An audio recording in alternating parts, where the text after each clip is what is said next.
Okay. Okay. We're back.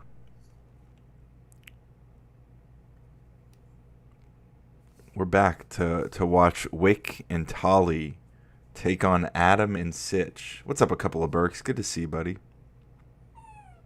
Oh, boo-hoo, weenie dog. Give me just a second here. Good morning, Golf Watcher.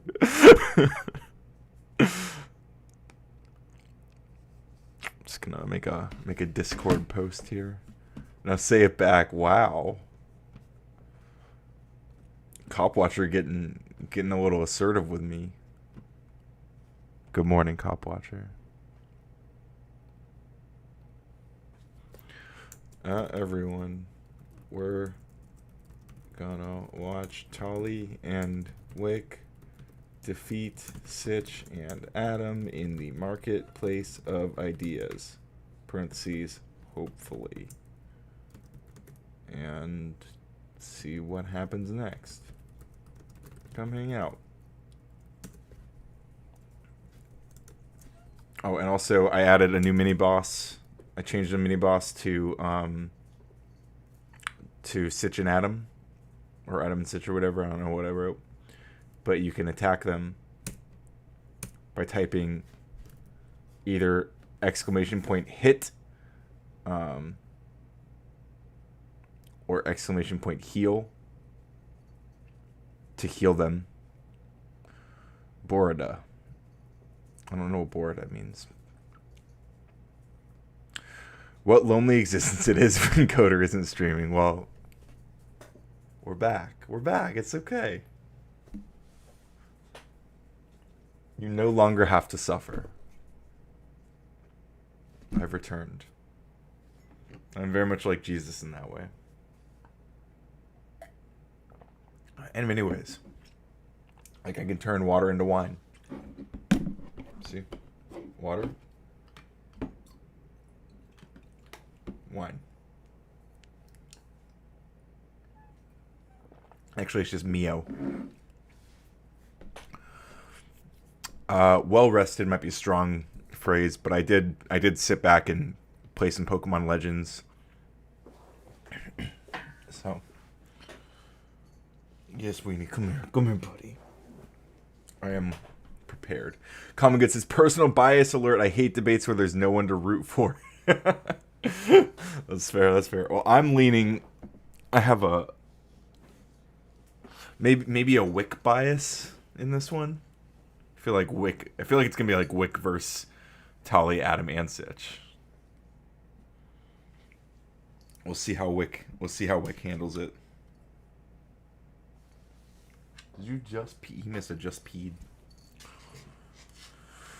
Just not as well as Jesus Christ. Cop Watcher with the edge. All right. Enough dilly-dallying, okay? We've dilly-dallied for the last time. What console are you playing on? I got an Xbox where I'm hammering the Switch. Switch. I only really play the Switch. I have a PS4, but the only games I have for my PS4 are the Kingdom Hearts games, which I also have on the Switch. So I pretty much only play them. Although they suck ass on the Switch. The Kingdom Hearts games are garbage on the Switch because they're all the cloud. Like you're basically streaming them, which is absolutely terrible. Yes, one day we'll all be in Valhalla with Kirk. It's true. Tali and Wick will both want to be liked by Sitch and Adam. It will diminish the left. If I'm wrong, I'll donate lots of shekels. Okay, noted. Yes, wait, 3 times 1. Oh, it's liked and then unliked and then yes, three likes. An odd number of likes is what we like here. What's up, Steel Man? If I'm right, elevate me from my gray mud hut. There we go. You know, you guys can support Common Good getting out of the gray mud hut in other, like you could also just gift a membership anyway. Just throwing it out there. You can gift memberships. I want to see some reactions in the chat during this. So, you know, whenever we're sad about something, we can cry cloud. Whenever we're pleasantly pleased, we can maybe give some Shrek. Whenever something cute happens, which is unlikely, we can drop baby Umbreons. Whenever we're pissed, most likely to happen, we can drop the angry Jiggles. And whenever we want to nonchalantly chill, like a couple of Burks just demonstrated, we can do the Sippin' Squirtle. We also have the Umbreon. Umbreon is very cute. The hills have mud huts, says Girl Biscuits. Good to know. Without further ado, the torture begins.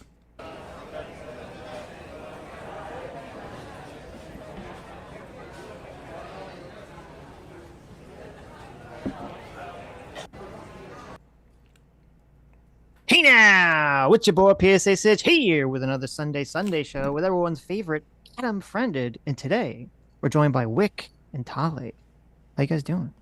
Oh, we're doing great. We're okay. Okay. We set this up before the Charlie Kirk incident happened, I believe. Yeah, we did. So you guys want to play tug of war? So yeah, there's coincidence. Yeah.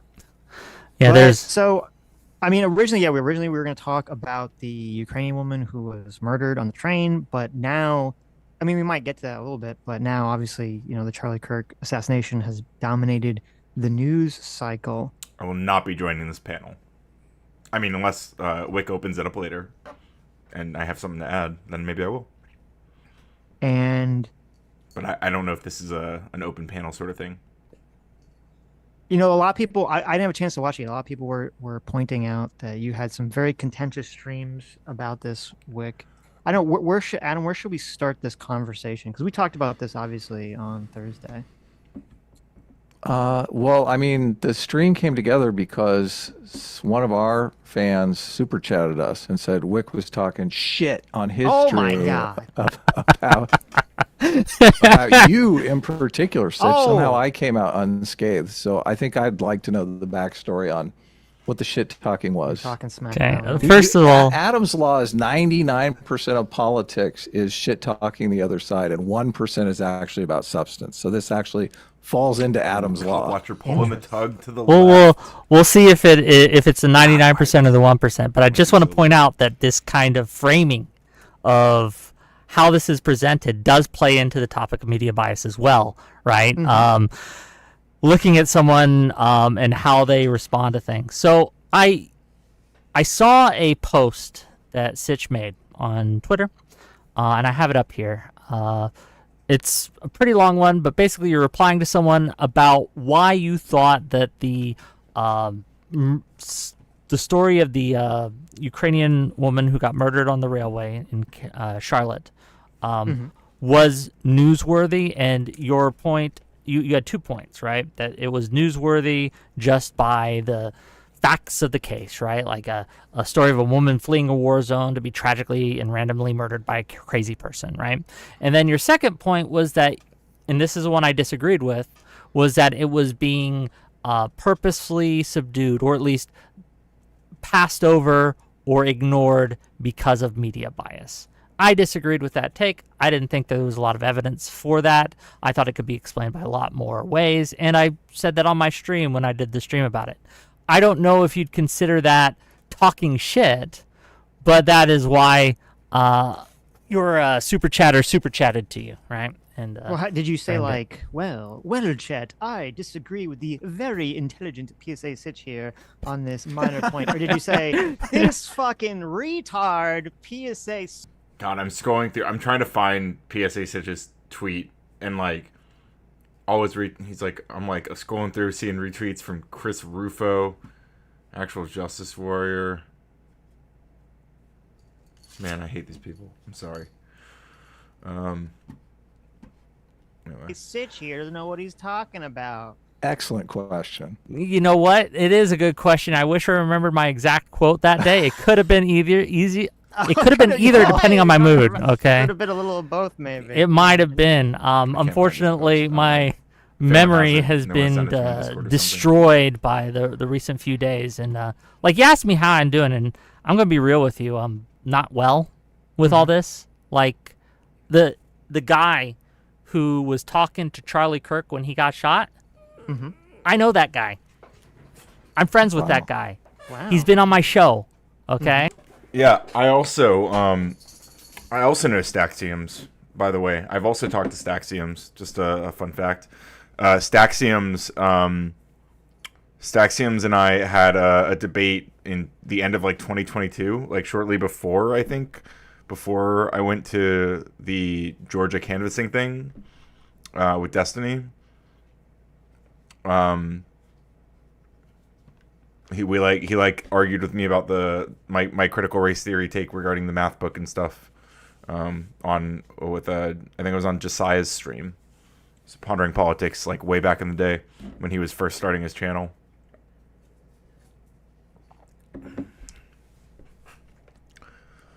Yeah, Nightmare Blunt Rotation is right. He always wears the hoodie. Rufo, AJW, Charlie Kirk. It's one hell of a way to win a debate. Jesus. Colin Good says, I don't agree with Sitch and Adam almost ever, but I find them to be more genuine. And I always err on moral coherence over blatant freeloaders. I don't know how long I can bear this. When it comes to Sitch, I feel like Sitch is somewhat genuine. I'm not so sure about maybe I don't know. So there's something about the way Adam engages. Maybe it's just when he's taking L. Maybe I only really tune in when he's like getting like absolutely destroyed. But he's like, I don't know. Not a big fan of Sitch and Adam personally. Although I would love to talk to them about critical race theory one of these days. Okay, so it's been a lot. Obviously, way more for him than me. Yeah, obviously. But like, what's his name? Sitch is the one that you can't see. Adam is the one that you can see. Staxiums? He gave a very good interview about the situation. That was like, there's a very good video about it that he's talking to someone about it for like 40, 50 minutes. Yeah. Yeah, he went on Channel 5, the Andrew Callahan thing. I think that's the guy who interviewed Hunter Biden. It is the guy that interviewed Hunter Biden, yeah. Paul, yeah. Oh, we got Mantis over here. Imagine pretending Trump and his admin isn't fascistic. Okay. Relatively common, Mantis W. And to be clear, because I know that there was a lot. Why critical race theory? Because I am notorious for my defense of critical race theory, and because they are notorious for their sheer hatred and classic misunderstanding of everything critical race theory. Out of like, whenever there's some incident like this, people jump out, they rush out with the crazy conspiracy theories. Everyone wants to kind of figure out what's going on with the situation. There was a lot of misinformation about people thinking that he was somehow involved. Oh yeah. With the shooting because he was. I mean, do we really know? Do we really know that Staxiums had nothing to do with it yet? Can we prove that Staxiums was not involved? I'm sorry. I'm sorry. I can't even. I feel bad just even joking about it. That poor guy. Like, what a horrible, traumatic experience. Chabot says, Ryan, tell these cons Trump needs to stop inciting violence. Cons? Cons?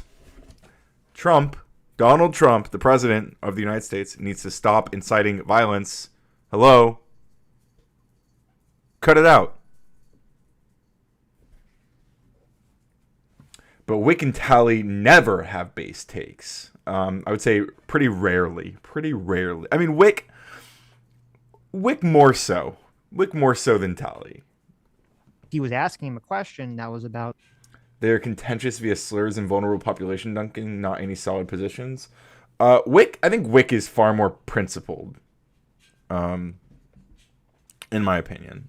I may not agree with all of his particular principles and how dogmatic he is about some of them, but about the trans stuff and the trans shootings when the guy assassinated Charlie Kirk, and so people thought that, but no, this guy had obviously nothing to do with it. He thought the shooting was horrendous. He definitely seems. Our first fight. Here we go. Yeah.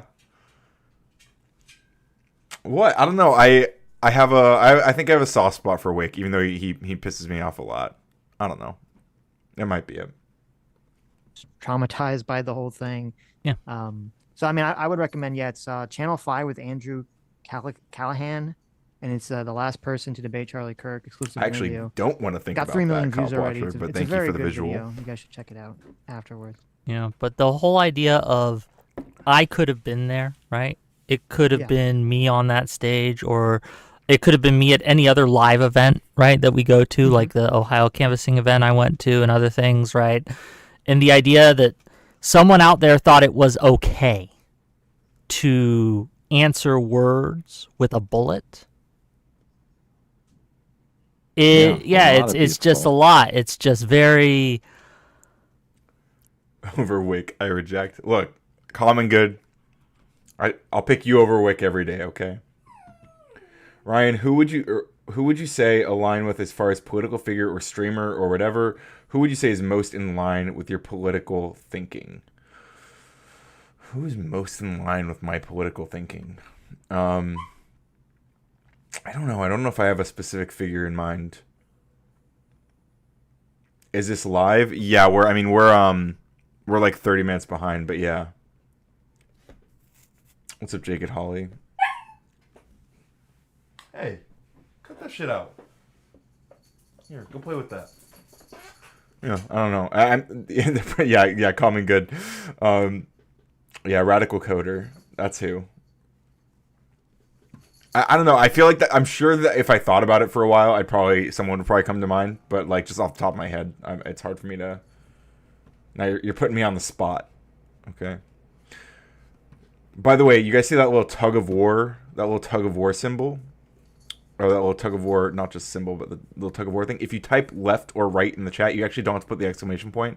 But if you add a left or a right into your message, it will actually tug the line to the left or the right. It's a fun little mini game that we threw together. Like watch. It's already on the left, so let's pull it further to the left. See that? Did you see that? Yeah, you can do the same thing by posting left or right in the chat, by the way. Yeah, I will reflect on that, Gorilla Biscuits, because I wanna give an answer to that question. I think it's a good question. Did it go that time? I don't know. Cop watcher confusing the bot.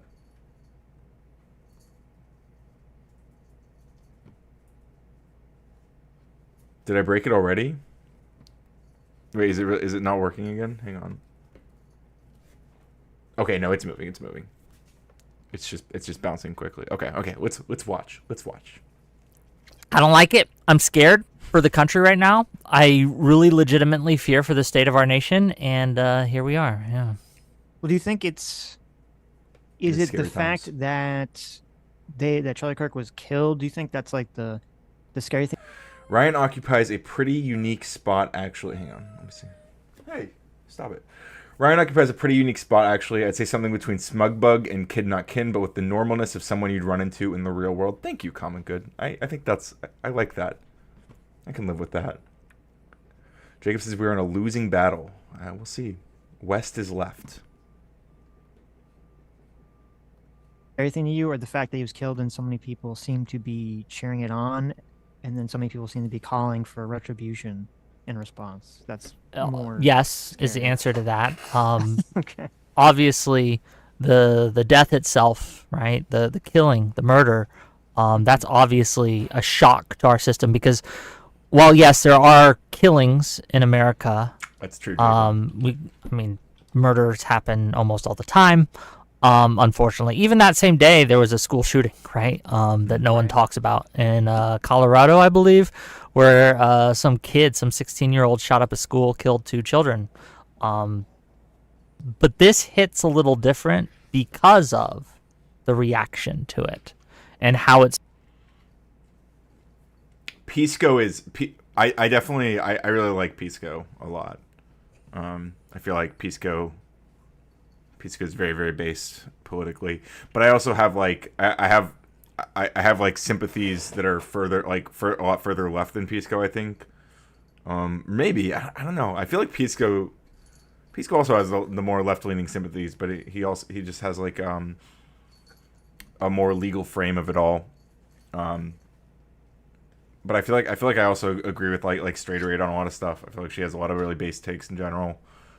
I like both of those people a lot. How it's being, as you said, either celebrated or used as an excuse to basically call for a civil war. not basically call for a civil war. Explicitly, the right is explicitly, or many people on the right are explicitly calling for civil war. Like not even like alluding to civil war. They are saying it's civil war. They are saying we are at war. They are saying the left is at war with you, even if you don't think you're at war with them. And they're just repeating that over and over. Yeah. Yeah, I made a pretty anodyne tweet that day calling for de-escalation, right? Like, okay, this is enough. We need to tone down everything. We need to turn the temperature down. Stop trying to celebrate this. Stop trying to use this as an excuse to like fight your enemies or whatever. We just need to recognize we're all Americans. We're all citizens. We are all people and humans. I don't know if the Groypers own it, Blase-Fair, based on I don't know that anyone really owns it. I don't think it. I'm not. I don't know that we know for sure it was like a. I mean, I guess we're gonna find out more and more. If it does turn out that like most of Amadeus media diet was Groyper, then we're gonna find that out. Oh, first you said they were calling for now. No, I'm not. I'm not saying the right is calling for civil war. I'm saying they're saying it's civil war. They're not calling for it. They're announcing that they are already in a civil war. And I would include like Elon Musk in that, by the way. Yeah, and they are using Charlie's death as a martyr to silence left-wing speech. Yeah, we were looking earlier. We watched a Pondering Politics video earlier in the early afternoon stream, where there's a Republican governor. I believe it's a governor, not a governor. I don't think it's a governor. It's a congressperson, I think, who is basically refusing, or he's trying to stop federal funds from going to an entire city unless they give appropriate, whatever he deems as appropriate consequences to some lady for using her free speech that he doesn't like. Hey, stop. No weenie. In this country. And I kid you not, over 1,000 comments telling me that we are going to fucking kill you, right? Like, and going through with like images of polar bears like mauling people and shit. Wow. Yeah, it was crazy the amounts of animosity that existed in that. And I thought it was a pretty like Tali's got this like down in her face, like they're not gonna kill you with a polar bear. I feel like that's what her eyes were saying. Oh come on, Whick, they're not gonna sick a polar bear on you. Aim statement to make. I don't know. But yeah. Yeah, well, people, I mean, right as it happens, people are going to be a lot more on edge, emotional about the situation. And you hope that after, a few days, some of the temper's cool. I think I've seen some people's tempers seem to be cool. Some have not. They seem to just keep going. And obviously social media plays a part in kind of roiling everyone up. It's, to me, it's very disturbing because I do think that his murder, theoretically, it could have been a moment where people came together. And obviously that's not at all what's happening whatsoever. I think largely because of... Theoretically is maybe the best word to describe the murder of Charlie Kirk being something that people would come together over. But if someone releases a polar bear on you, they could be construed as unbalanced. Yeah, potentially. I think it's a possible diagnosis. Destiny was kind of unhinged, but I got what he's saying. Yeah, I actually think Destiny has a lot of. He's kind of got his finger on the pulse of this one a little bit. Like the thing, at least in some respects, like the fundamental point that like Trump is like the number one person who needs to like de-escalate. Like Trump has the ability to de-escalate more than anybody else. Just like he has the ability to escalate more than anyone else. Common Good says, the problem is that the MAGA right saw Kirk as their last liberal illiberal, and they are illiberal, so like it or not, we're coming in close contact with the differences between the two. Yeah, definitely. Interesting. The fact that there are so many people that were cheering this on, which, you know, to me, the interesting thing, one of the interesting things about so many people cheering it on is that even though the mainstream and all the, like almost every politician I think I've seen and every mainstream newscaster has, you know, said very strongly that that this is disgusting and this is horrible and you should never, you know, react to someone you don't agree with politically with violence, which Also, every single elected Democrat has said that as well. Meanwhile, Republican lawmakers, Republican pundits are all saying it's fucking Civil War time. is good. I mean, But not then when you all, look at but the comments and a lot of TikTokers and Instagram accounts, things like that, it's just nonstop, or not nonstop, but it seems like there's so many calls for violence. And the interesting thing to me is that there's so many people who are posting on accounts that have their real names on it, their real faces, their real pictures on it, who are calling for either more violence against people on the right or saying it was justified and all this other stuff. And that signifies that That's actually a really interesting take, Gorilla Biscuits. Gorilla Biscuits said, well, from what I've seen, they see him as a centrist, and if they considered him extreme, then they feel like they will be targeted next. That is interesting.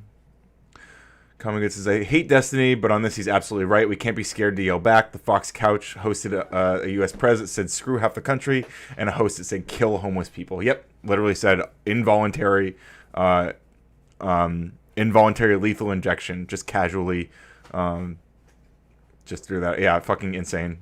That is a major problem. Absolutely disgusting behavior. And the didn't some MSNBC host got fired for just saying that Charlie Kirk's rhetoric like probably played something into what happened. Like that's not even like that. Even if you're just like trying to objectively analyze the situation and understand. He did. He said lethal injections. And he said just kill him. He said just kill him. Yeah, he did. But like even if you're just trying to understand like why someone might go after someone like Charlie Kirk, like that's just a descriptively accurate thing to say, and the MSNBC host gets fired for that. Meanwhile, we have Fox News host calling for the mass murder of homeless people, and he just gets like a little apology where he gets to advertise his show. I think a lot of people who are on the left or the far left have completely been living just in this bubble world where they have no clue that saying something that extreme, that crazy, that batshit crazy online would be seen by most people as disgusting. And that's why there was a couple expos I saw that were interesting where people were completely shocked that there were all these people who had called for violence against Charlie Kirk or his family were getting fired now, and they couldn't fathom it. And to me, I'm sitting here like, really? You're so out of touch with the world. You've not touched grass for so long that you didn't understand. Mr. Bill says, saying words are okay to unalive someone. Yeah, very fireable. That's not what he said. Not what he said. Not what he said. Well, I mean, let's find the exact. Maybe we can find the exact quote. MSNBC. Who was it? Who was fired? Fired. Matthew Dowd.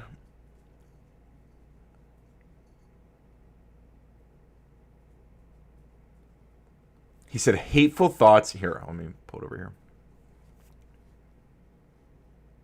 He said hateful thoughts lead to hateful words, which then lead to hateful actions. He said, adding, you can't stop with these sort of awful thoughts you have and then saying these awful words and not expect awful actions to take place. Yeah, this is just true. Like, this is not an endorsement of the actions. This is descriptive. He's saying that that sort of rhetoric radicalizes people. That's what he's describing. That's what's happening right here.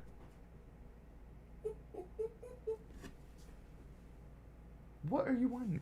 Like, this is not an endorsement. This is not an endorsement of what happened. And he was fired for this. Meanwhile, Fox News host says, let's kill all the homeless people. He gets a quippy little apology, scripted apology, and promotes his fucking bullshit show.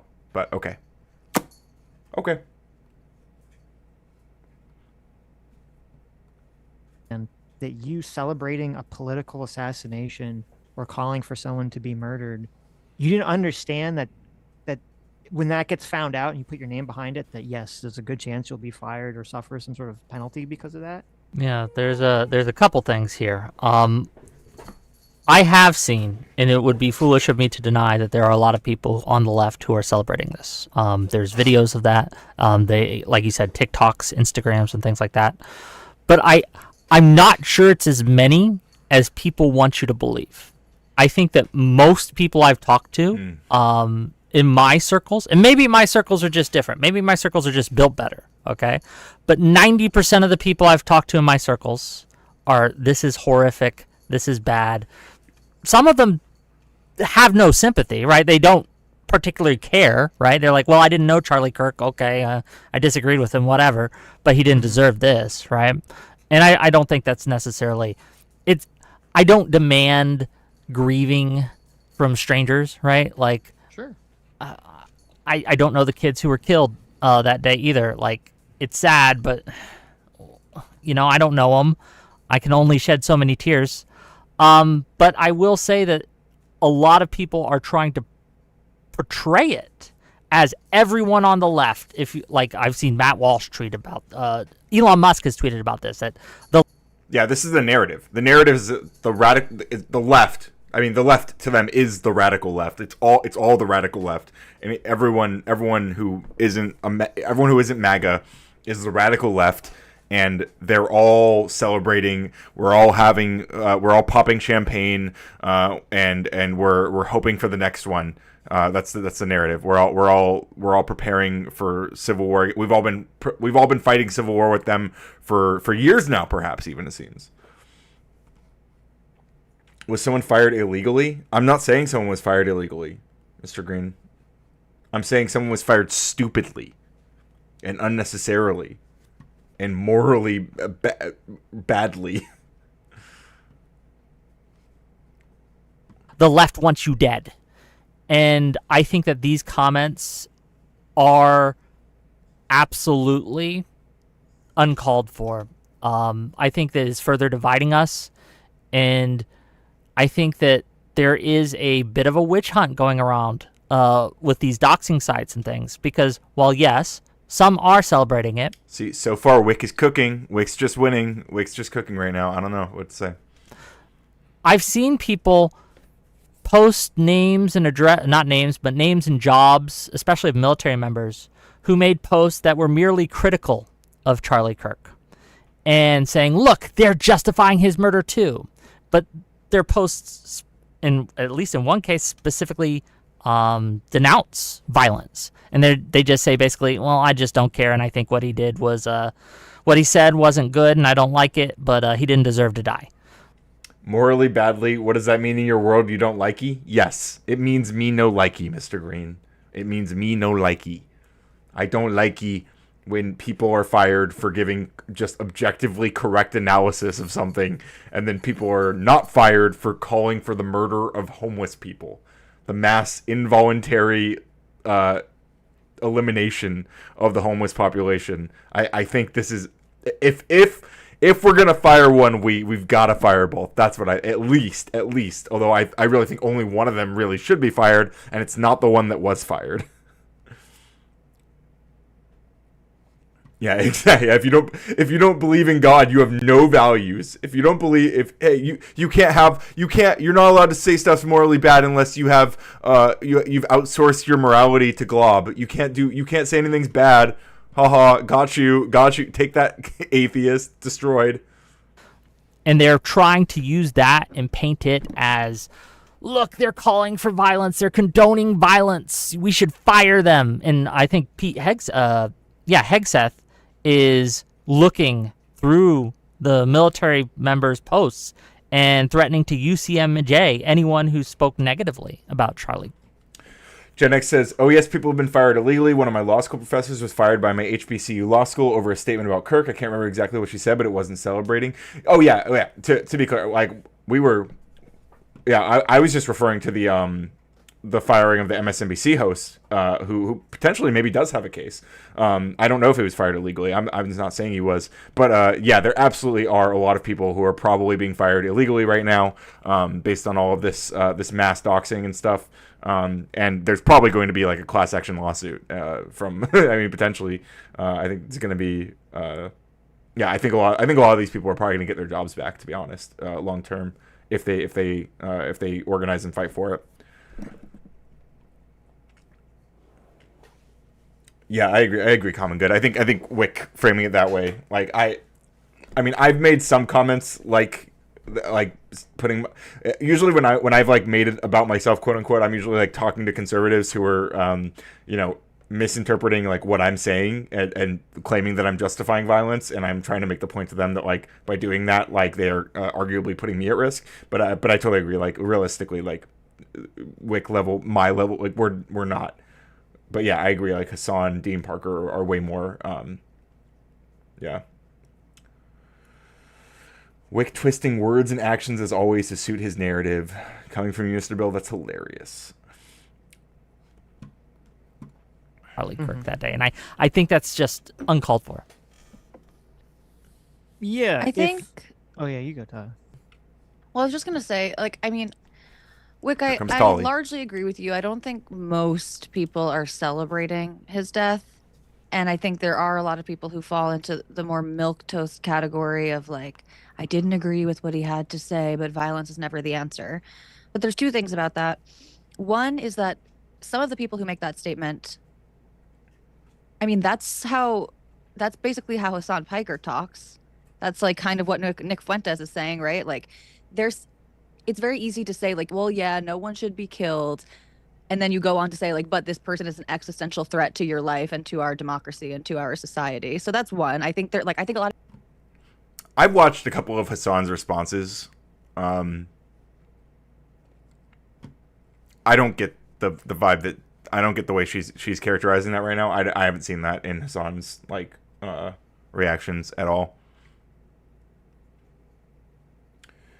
All this time, you still don't understand it's about the justification of your morals. No one said you can't be moral. I wasn't arguing about whether or not I can be moral. I'm saying that I understand that you're saying that I can't justify my morals, right? I don't think that's necessarily true. I don't justify my morals in the same way. But also, like, the point you're making is that I can't have, like, a moral analysis that's grounded in any realistic way, but I think that's just silly. You just outsource yours. And I've said this a million times, so you already know this, but... Common Good says, and why don't Dems have a list of all the hateful speech the right does to utilize once they get power again? Since cancel culture and no free speech is all the rage again, this is how Newsom is winning. He's reflecting the tactics back, and it has disarmed Donald J. Trump a lot. That's actually, some good points there. They were all expecting Hassan to be unhinged, so they react as if he was. Yeah, exactly. Yep. Yeah, I think I thought Hassan's. I watched his like Mother Jones interview,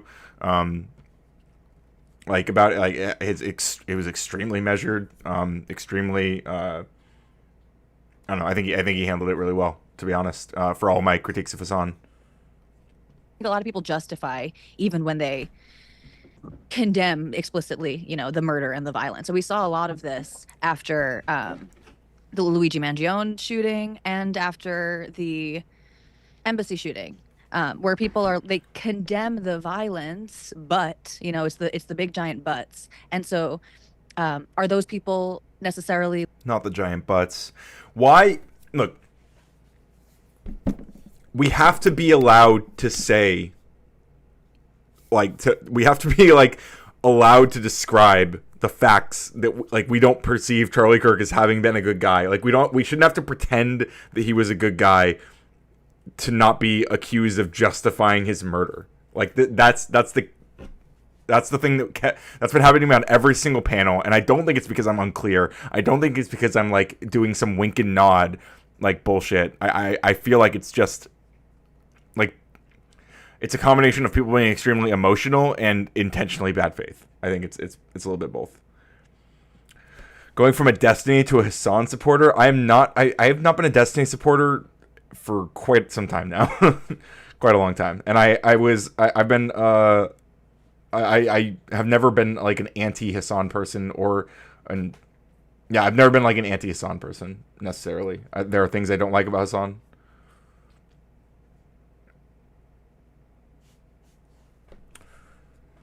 Tali's the worst. Yeah, Tali's driving me crazy as I expected in this conversation. I'm going to be really frustrated, I'm sure.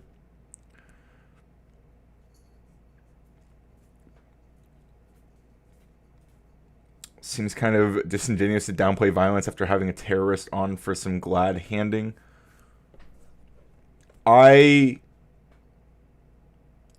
have like complicated feelings about the. Was it actually confirmed he was a Houthi? But whatever, the kitty interview. I have complex feelings about all that. But I'm not. I don't find it to be something I like think that Hassan's evil for. Just for the record. Really, like, is that stochastic terrorism? Are they like firing the flames? I don't know, not necessarily, but there's something very grim and ugly about it. And the second thing is like the bizarre. Melissa Chen made a post about this, and I can't remember her exact words, and she was much more eloquent than I'm about to be. But the need that people feel to throat clear with like, well, I didn't agree with everything that he says, but no one should be killed for sharing their ideas. Like, so when you feel the need to put that in, I didn't agree with him thing, it's like, so you're just coming out and saying that murder is bad. Like, wow, brave. Like you take away from the power of the condemnation. No, you don't. You really don't. And so a lot of the conversations that I was having, particularly on the Raging Tomato panel the other night, like when I'm talking about the issues, the things that I like, when I'm talking about the bad things about Charlie Kirk, like I'm sitting on a panel where there is so much empathy for people on the right being angry and upset and hurt and scared even. And there's no empathy being granted to people who are like, I can't be bothered to care that much about this guy, like based on all the stuff he said. And so it's important, if we're going to have empathy for people who are people on the right now, then we also have to have empathy for people on the left right now. And that means understanding why they are both reacting the way they are. And we can do that by understanding who Charlie Kirk was. I don't know. When you feel the need to put so many asterisks. I agree and I disagree. And I don't want to hog the conversation. I want to let you guys get your words into, but just real quick, I do think that there is a power in saying, I didn't like this man. I agreed with him on nothing, but the only thing we did God, Wick's mic is... Why is Wick's mic like this? agree on is that no one should be harmed for their speech. I think that showcases that even if you dislike someone, you're willing to stand up for their beliefs and stand up for them. I don't necessarily think that's throat clearing. I think that's planting a firm flag and saying, yeah, red team, blue team, doesn't matter. On this, we will defend you no matter what you say, right? You will never face violence from us. Right? That would probably be a better way to say it. And again, I do sort of agree with you. And there was someone else who respectfully challenged what Melissa was saying and made a similar point that actually it's an even stronger statement, right? When you can say that you should, that I condemn this even for my, political enemies or something like this. But I don't know. A lot of people, it just feels like, it actually feels like a virtue signal, I think is actually what it is. A lot of times, like, you can't be seen condemning it if you don't also condemn him. I guess that's what's frustrating. And I see this as someone who liked Charlie Kirk. Like, I was a fan of his. Of course you were. Oh my God. Oh, Tali. And when you're a fan of someone, you develop like a parasocial relationship. And that's not even like on the table in a lot of like liberal. Not that I expect liberals to like Charlie Kirk, but it does feel like it's a virtue signal to be like, well, yes, of course, I think he's a bad guy, like I think he's a really bad person, terrible person with terrible beliefs. And if I say all that, then am I allowed to say that the violence is not acceptable? It does feel like a little bit of that is going on. And again, I think it's just like, it's so easy to say murder is wrong. I don't know.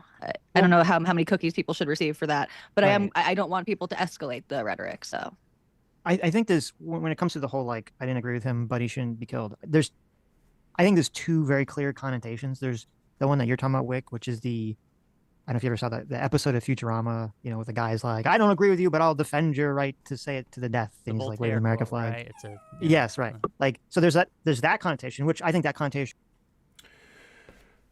Shorts Goblin says he was absolutely a Houthi, as you understand the term, a member for the Houthi military. They planned a shell game in which they say not a member of the Houthis, the clan. I mean, maybe. But yeah, I mean, regardless of all, yeah, if assuming all that's true, like I still don't know. Like I don't know enough about the Houthis to know if I think they're like evil. I think I don't know. Geopolitics is fucking complicated, and like I do think that like there is a genocide happening in Gaza, and I don't know what the right way to handle that is, and yeah, so I'm not gonna pretend to be. I'm gonna let Ember out of my room though.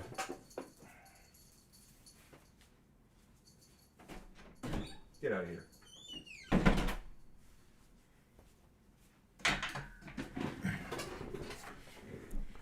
Tali just has another terrible one after another terrible takes during this. I missed it qualifying. We don't agree with Charlie when condemning violence against him somehow lessens or negates it. Yeah, I hate that. I hate that narrative. But that's that is every reaction from the right to anybody who condemns the violence and then also talks about like we're supposed to like we're not allowed to say anything negative about Charlie Kirk now that he's gone. Like we're just not allowed to. Would be very like we have to valorize him. That's like a very good connotation if someone has it in that fashion. Now, I've seen some people say it like that. I think I've seen most people say it in the other fashion, the other connotation, the connotation that Tali's talking about, where to me it comes off as like a defense mechanism of a signal to say to people on the left, look, I'm like, don't attack me. I think that he was, a bad man who had bad opinions too, but I don't think he should be killed. It does seem like that. Like, which to me is very interesting that it shows that so many people. Common Good says both Whick and Tali are bad, and together it's actually very confusing what they're doing. Feels more like a clout tour than a serious substantive discussion. They're a bad combination in particular. I do get that feeling from this conversation so far. Although I've agreed. I mean, I guess Wick's original take wasn't that crazy, but I don't know if it gets crazier.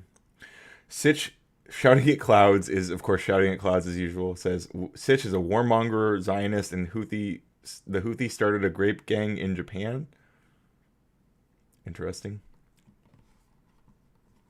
People need, or they feel compelled to throw that out there, to like be afraid of getting attacked by their own team in that way. And I don't know if you saw because Harry Sisson, I'm saying his name right? No, I think so. I think it was Dean Withers, not Harry. If you're about to, a few of them said. Oh, I'm sorry, things Dean Withers. Short Stack Goblin says radical coder. They run child soldier, reintroduce slavery to the country, force marriages of teens, and they steal food aid from their own population to feed their soldiers. 250,000 dead to famine. Well, I do think all of that's really bad. So you may have swayed me, assuming all that's that's that's pretty bad. That's pretty bad stuff. Where else is Ryan streaming that all these new names are here? Well, a lot of these, I think, I just have a bigger audience than we think, right? I have a lot of these people. They come and go. Or are you talking about like what we're looking at right here? Like on the right here, this is Wick's channel. This is Wick's stream. On the stream, I'm not streaming on Twitch right now. Although I should be. I should be streaming on Twitch and Kick because I have. Yeah, this is Wick's chat, if that's what you mean. No, I'm not streaming on Twitch. Withers, yeah, you're right. Yeah. Dean Withers had that, he is very, very, very strongly against the, Charlie Kirk being killed. Yeah. And then, there's that clip going around where he was, being berated, I think, by a black Struggled. woman. Yeah, through a struggle session here. And that's so many people's, I think, on the left's experience is that. I even was listening to Some More News was kind of covering it, and it was fascinating because there was a person on Some More News is very left wing. I think they're practically socialist, and they even had some guest speaker on who was talking about how oftentimes it's not the commentator that radicalizes people; it's the comment section, and the comment sections will generally be far more extreme. And sometimes you don't even know if they're bots or foreign actors or whatever. And it was interesting because they were talking about, I mean, obviously they did not like Charlie Kirk, and they're going to throw in the whole thing that he's had horrible views, but they also throwing in the whole, like, it was completely horrible and to watch him, get shot. And, the woman was talking about. Well, they said both. That means they endorse it, basically, right, guys? If Blue Sky had streaming, he would stream there. I don't even think I've ever posted on it. I think I've posted once on Blue Sky. I don't use it very much. I like Threads a little bit. I want to like Threads. It's just a little too much rage bait on Threads. Just because the nature of that algorithm, it's like very, very blatant rage bait. It's kind of annoying. Polygraph says another article about the Kirk stuff some people on the outer edge might like is a breakdown of the differences between the Christian nationalist and black pill accelerationist communities. Interesting, since I kind of get it, but I'm not an expert on those things necessarily, so it had some good takes that we could use to push without having to explain everything again. She was like crying about this and how horrible it was, and et cetera, et cetera. So then I go and look at their comment section, and a lot of the comments are like, he deserves to die, and like all the worst shit fucking ever. And it's just this is where I think the rubber meets the road here. Is there's a lot of people on the left who are saying that this is horrible, and that's fantastic, that's great, this is horrible. But if the next day comes or the next week comes and everything goes back to business as usual, then I'm not going to take their thought process or their comments about this seriously. There needs to be an actual wake-up call. And I do think, even though the right is saying and some very unhinged shit too right now, I do think it has to start with the left at the moment, because I think the left is a lot more in the bubble of not understanding that their views are fucking horrible. Is there needs to be this sort of, okay, we need to very strongly signal to our audience. Gen X with the 199 starting off our goal. Thank you so much, Gen X. Appreciate you. We have 8 minutes left. 8 minutes left, and Umbreon is trying to get back in. Hang on. Well, come on then, Weenie. You annoying little brat. Oh, thank you so much, Jen. Animated Effigy says, I'm infuriated by anyone accepting this bullshit narrative of the left being at fault when we don't have all the facts. That's why I push back so hard. Like I said, if the kid is a groiper, the convo is moot. I think that's fair. Yeah, we really just don't know. I did see that footage. I didn't watch the whole, or I didn't listen to it or whatever, but I did. Yeah, that was something to watch. I mean, everyone grieves different. I don't know. But Adam arms crossed, letting his Zionist buddy pretend he's right wing. They're grifters. I mean, I agree they're kind of grifters, but I don't grifters. I think there's something a little bit different about people who are like truly captured by their audience, which I feel like Sitch and Adam more are. And then people who are like, people who I don't know if they have the same intent behind following their audience, or if they're like, you know what I'm saying? Like, it feels like there's less intent with the way that they align with their audience, but they're still like they're not like trying to trick their audience. They're in like if anything, their audience is tricking them. Like that's the kind of difference I'm pointing to.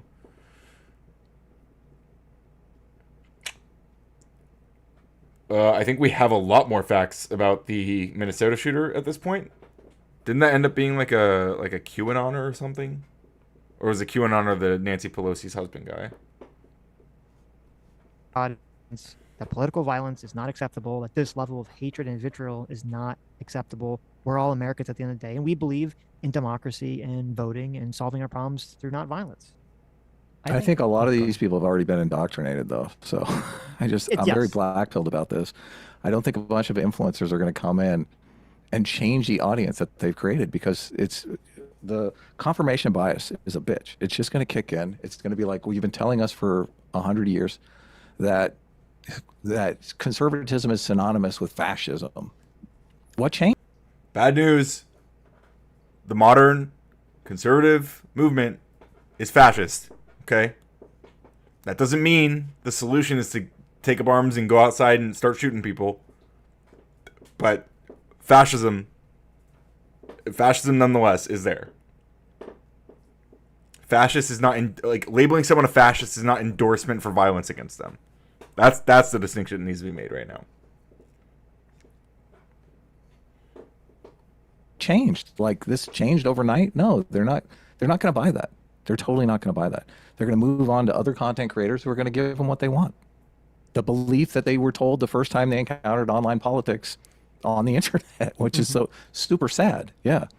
Yeah, those they're all the stupid ones, but your followers, they get the truth.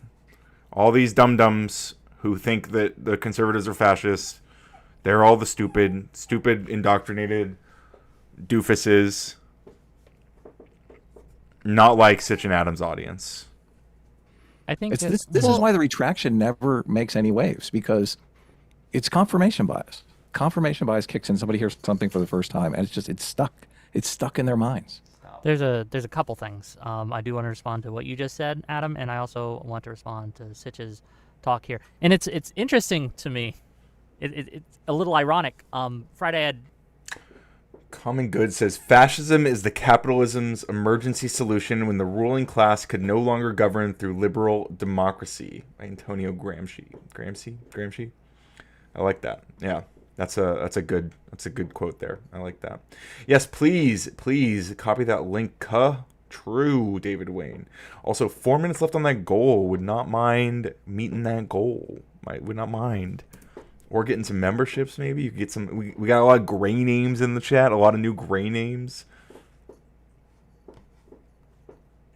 I had That could be Destiny green. on my show, and I was arguing with him basically, and Tali was there too, right? And we were both arguing like, hey, because Destiny's take was the right has to do it first. Like the Trump and the right, they're the ones that have to tone down the rhetoric first, and we're not going to do it unless they do it. And I fought back against that because I don't think that's right. But also, I don't know if the left has to. That is pretty right. That's pretty accurate. Like right now, there is the left is not calling for civil war. The left is not calling for, like, there's no mainstream Democrats that are saying anything like what mainstream Republicans are saying right now. It's like night and day. Has to do it first either. Like when both sides are saying, well, the other has to do it first. I don't think that's helpful, and I don't. Mr. Bill, I'm not calling Sitch and Adam fascists, but I think a lot of their audiences, and I think they are they do like fascist apologia. I don't think they are necessarily fascists, but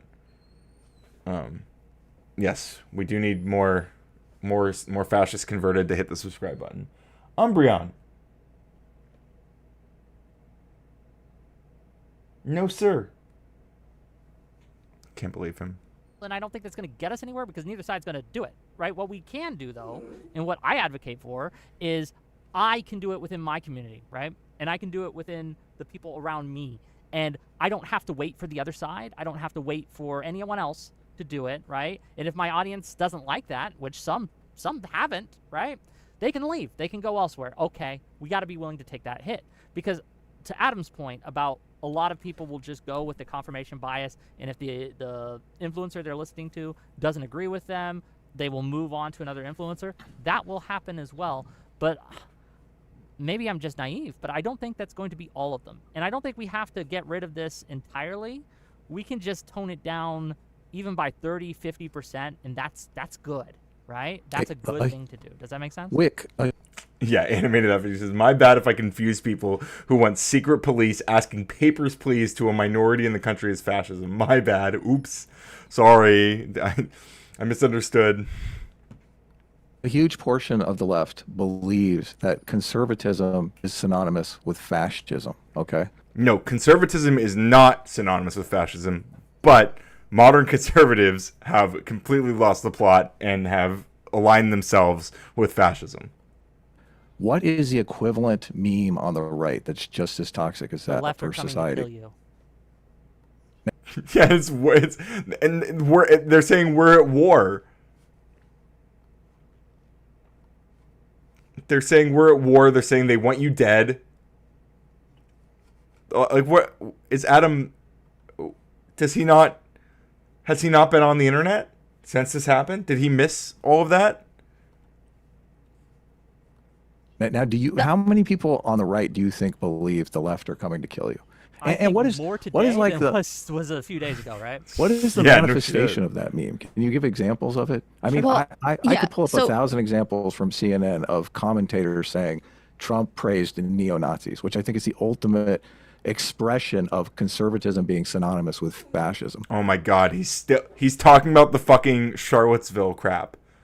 They think that's the beginning and end of left-wing understanding of is when CNN or whoever complained about Donald Trump saying both sides were good about a neo-Nazi rally, which he kind of did.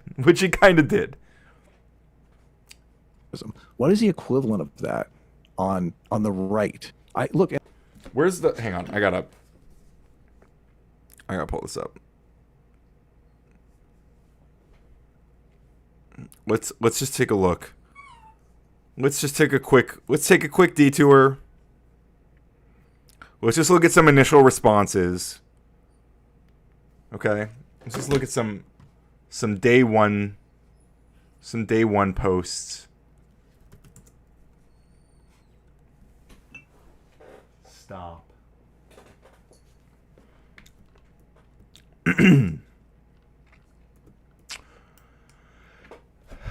Libs of TikTok. This is war. Trump blames the rhetoric of the radical left. The Democrat Party must be classified as a domestic terror organization and their members, leaders treated accordingly. Brian Eastwood says, I'm ready for civil war. You want to fight, you're going to get it. Gunther Eagleman, they've declared war. Chris Rufo, the last time the radical left orchestrated a wave of violence and terror, Edgar Hoover shut it all down within a few years. It's time, within the confines of the law, to infiltrate, disrupt, arrest, and incarcerate all of those who are responsible for this chaos. Democrats need to be labeled a terrorist organization. Laura Loomer. Oh, buddy. Laura Loomer. It's time for the Trump administration to shut down, defund, and prosecute every single leftist organization. If Charlie Kirk dies from his injuries, which he did, his life cannot be in vain. We must shut these lunatic leftists down once and for all. The left is a national security threat. Elon Musk, richest guy in the world. If they won't leave us in peace, then our choice is fight or die. Who's they? We didn't even know who the killer was at this point. We still barely know who the killer was. But okay. Look, and I'll give you an example. Well, the left is a bunch of communist perverts who are coming to take your guns, your kids, and your property.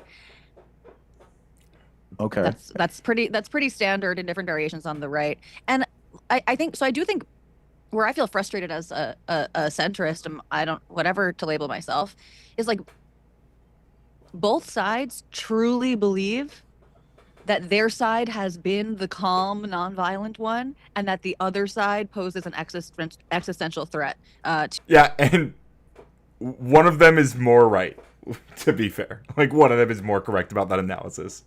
To their well-being. Both of the sides who are as sort of like bought in firmly believe this. So like that's, and I guess like my frustration is, I think the people on the left who are saying like, you know, this rhetoric and political violence, this is obviously a right-wing problem. Those people they're wrong. Some of them are lying, right? But they're wrong and they're stuck in their own little bubbles. But people on the right are saying the exact same thing. Like, to me, there's obviously, now arguably. Oh, the goal ended. WM Knopf says, ultra-right teach pew-poo. Don't remember any of my Democrat teachers teaching the pew-poo people you disagree with. What the hell is wrong with this dude? Like, what the hell is his problem? He's the richest freaking dude in the world, and he's still not happy. Yeah. True. Can't believe we didn't reach the goal. You know, we may not have reached the goal, but we can have another one. And I gotta say, you can still like the stream. Even in the wake of this tragedy, you can still like the stream. You can still support with memberships. Debate, Con, Fund, and Umbreon Treat Fund. And also, I like food. Feed me. And Umbreon, obviously. Oh, shit. Lasagna, right when I... Good to see you, Lasagna Killer. Did you see it was a Groiper who offed Kirk, but the conservatives are trying to say he had a trans GF and turned left? Thoughts? I don't know. So I looked over all the evidence of him being a Groiper yesterday. I was leaning towards that. I'm not 100% sold on it either way. But yeah, apparently he had a trans GF. I don't know about the whole turn left thing. I mean, I think what a lot of these people don't understand is that there are a lot of like groiper adjacent people who are trans, by the way. But that's, that's not, that doesn't suggest either. It doesn't tell us anything. But like, yeah, I don't know. We just don't know. We just don't know. And like the idea that he had a coherent political ideology in the first place necessarily is a leap. Yes, you can be trans and still be a groiper. There are, in fact, trans groipers. People would be surprised just how many trans groipers there are. The groipers, I mean, yeah, people don't get it, but it's okay. But thank you again, Lasagna, and also thank you, Short Stack Goblin, who said goals are a scam. Oh, I didn't mean to set it up to be 5 teal super chats. Let me change that to. Let me change it to 5 just regular any super chats. All the colors. There we go. That's what I wanted to do. But thank you both. Thank you both.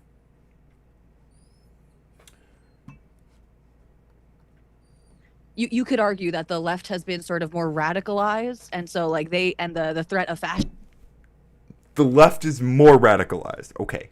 maybe they are more likely to engage with the threat of fascism with violence than the right is to engage with the threat of communism or transgenderism with violence. But I think an honest assessment is that both sides do frame the other side as like trying to ruin our country, trying. Yeah, and one of them's in the White House doing it, and like, I mean, come on. Like, let's be so fucking for real about this. Like, one of them is in the White House. One of them is completely dismantling the government right now. Like, but okay. Trying to take away from the life that you enjoy. Well, I would want to see the numbers on how many people have been indoctrinated with that meme that you're talking about. I would think if we looked at the actual numbers, I would think the indoctrination levels of young people thinking that the left is...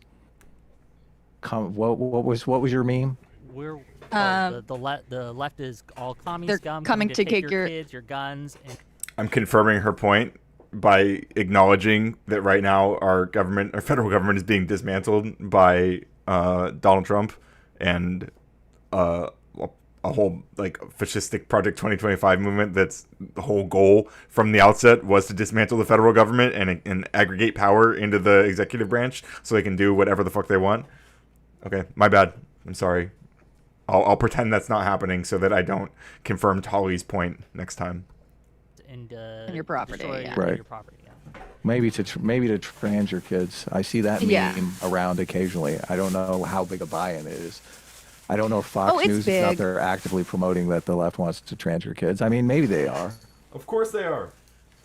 I actually kind of think, and again, well, I don't have numbers to back any of this up, but like, I'm just curious real quick, where would... That is literally what right-wing media outlet does not think that Democrats are transing your kids? Does anybody not think that? Like only Mr. Bill. You're a Republican guy. Do you think they're trying to trans the kids? Just real quick. Only Mr. Bill. Do you think the right or the left is trying to trans the kids? Mr. Green, do you think the left is trying to trans the kids? Where would we find the numbers on this? Like, I just don't know if there is like a... Well, I did. There was a poll talking about, and I was looking for it, but I couldn't find it, where they were talking about how Gen Z thinks political violence is okay. That violence is an appropriate response to preventing speech that you disagree with. Look, I wait, is that the actual poll? I've heard about this poll. Hang on. Poll violence is acceptable Gen Z. What's the actual...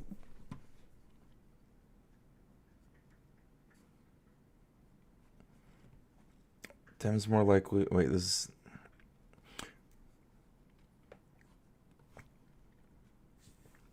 It says 11%. Gen Z views say 11% say political violence is sometimes necessary. That doesn't seem very high. And also, like, what's the actual question?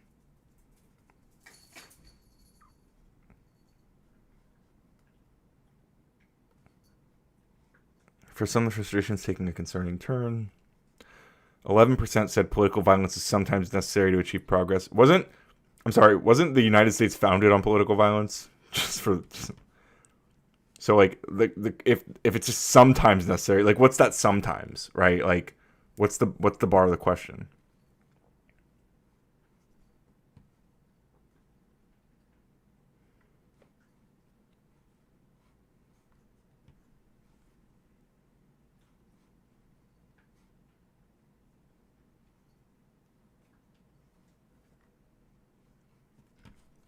I don't know. It's something I'll have to remember to dive into later. But I think you can make a cogent argument that political violence is a correct response to fascism, to actual fascism. Well, But it would also be the correct response to someone to taking your property too, right? Like there are incidents. exactly. YouTube is not receiving enough video to maintain smooth streaming. Uh-oh.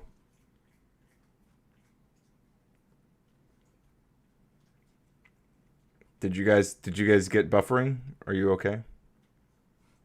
Are you guys all right?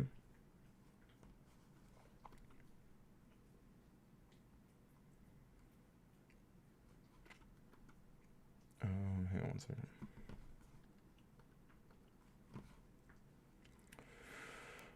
Can't deny that in good faith. Wait, what can I deny? They are teaching so much about ideology and not focus on their jobs in schools. Yeah, exactly. Exactly. Like I said, you think they're transing the kids. You think they're transing the kids instead of teaching them math. Yeah. It is lagging.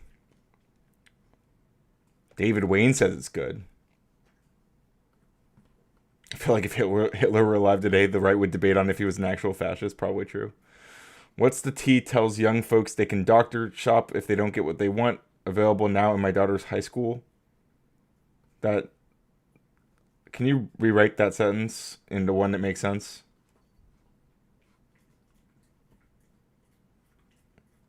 Yes, Mr. Bill, you basically did. You said they are teaching too much about ideology and not focused on their jobs in school. Yes, exactly.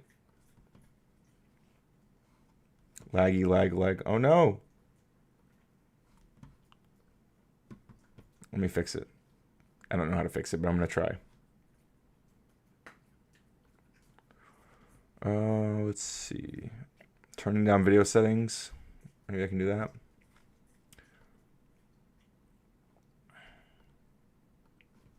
Hang on, guys. Output. Should I turn the bit rate down? I don't know what to change.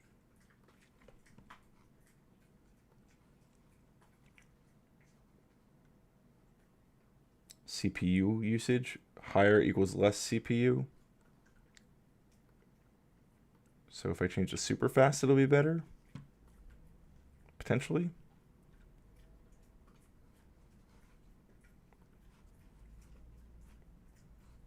Slight lag for show. Kaiser says, do you think there are more radicals on the left or the right, Ryan? By radical, I mean someone who takes it too far for their side. I think it's the right. I think it's the right, especially right now. Yeah, by actions, I would say the right now. I think there are a lot of people on the left who like ideologically might like want like communism or something. What GPU do you have? Dude, I've got a little Mac Mini. It's garbage. But we do have a super chat goal where you guys can help me fundraise to get a better computer. Would be pretty cool. Because I definitely need a better computer. My Mac Mini will not suffice as we get more and more. You can use the newer streaming tech and it uses less BW bandwidth if it's a bandwidth issue. I'm not sure. Is it still bad, or has it cleared up?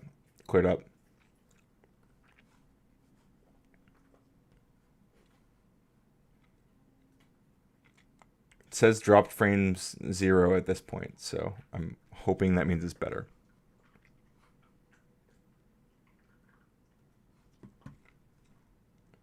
The left says radical words, the right does radical actions. Yeah. That's a fair analysis.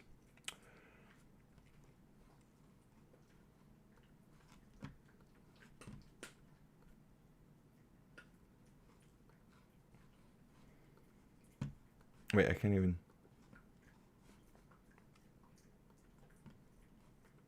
Oh, interesting. I can't even play the video. Oh, maybe it's Where- Sure. Hang on.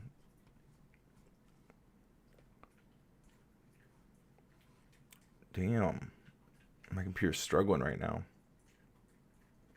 Slight lag still.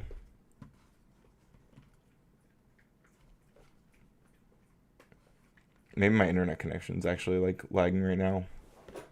We'll say that once Trump won, I don't know where we were. I've lost it. I don't know how far back we were. I'm just gonna jump to a random believe spot. that he deserved death because of it, right? And that's the difference. Because I can believe that someone is a bad person, even a fascist, really. I can believe someone is doing harm to this country, but I would never, ever advocate or believe that they should die because of that. I just don't think that's not within me as a person, right? That's the difference at the end of the day. Because frankly, I disagreed with a lot of what Charlie Kirk said too. Does that mean I'm celebrating or? Only Mr. Bill says constitutions for use this toward a Thomas Sowell book. Okay. Maybe I will, Mr. Bill. Thank you for the $2. I appreciate that, buddy. Started when you looked at that last tab.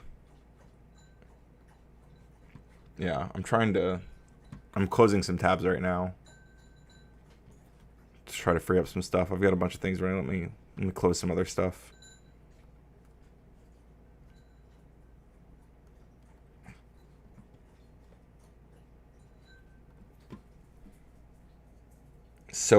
Thomas Sowell. Okay. Wick's flag's not upside down. Wait, are you memeing?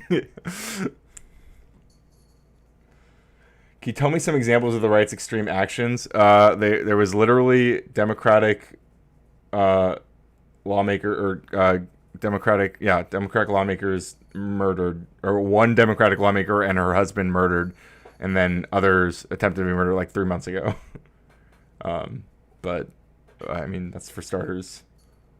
Or condoning violence against them? Absolutely not. And I think that this kind of conflation. They also tried to overturn an election they lost. They stormed the Capitol. I don't know if you guys heard about that. It was pretty crazy. Of, well, everyone who shares the same beliefs about Charlie Kirk would kill him, I find incorrect. Prove it was a right winger, please. Who attacked the Democrat lawmakers? Minnesota.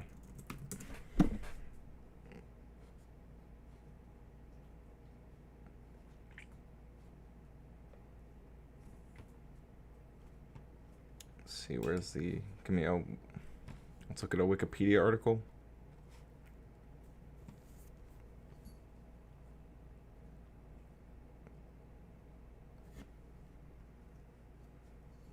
Vance Luther Bolter, this guy. I mean, obviously the two victims were members of the Democratic Party, so that's a start.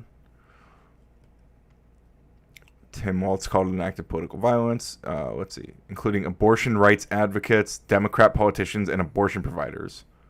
Does that sound like a left-winger? Or is he like a super progressive guy? He's like, they're not doing enough abortions. We got to stop them because they're not doing. We need more abortions. Do you think that's it?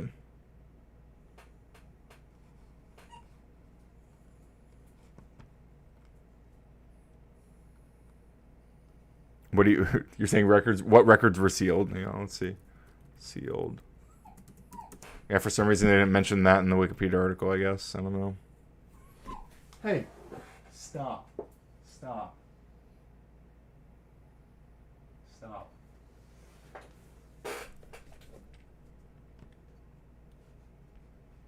Yeah, I don't know. I guess, like I said, maybe he wanted more abortions and they weren't doing enough.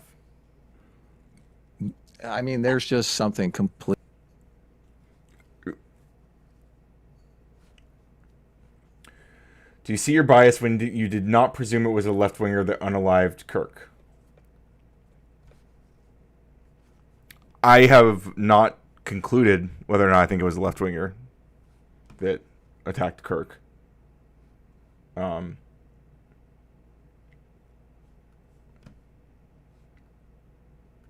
Right wingers will soon accept AI.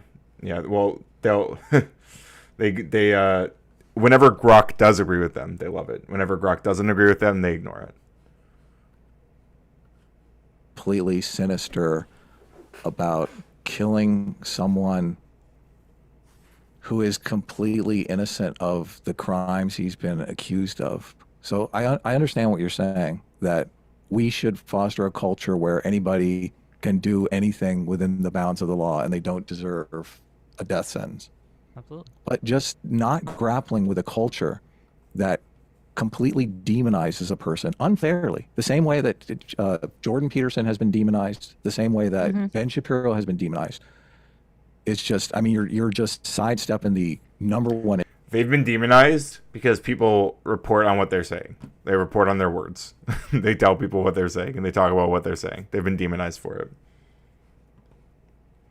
Kaiser says, just for the record, I'm in the no AI camp across the board. I'm not with you. I like AI. I'm an AI stan. Shouting at clouds. You really are. Just always living up to your name. You live your life.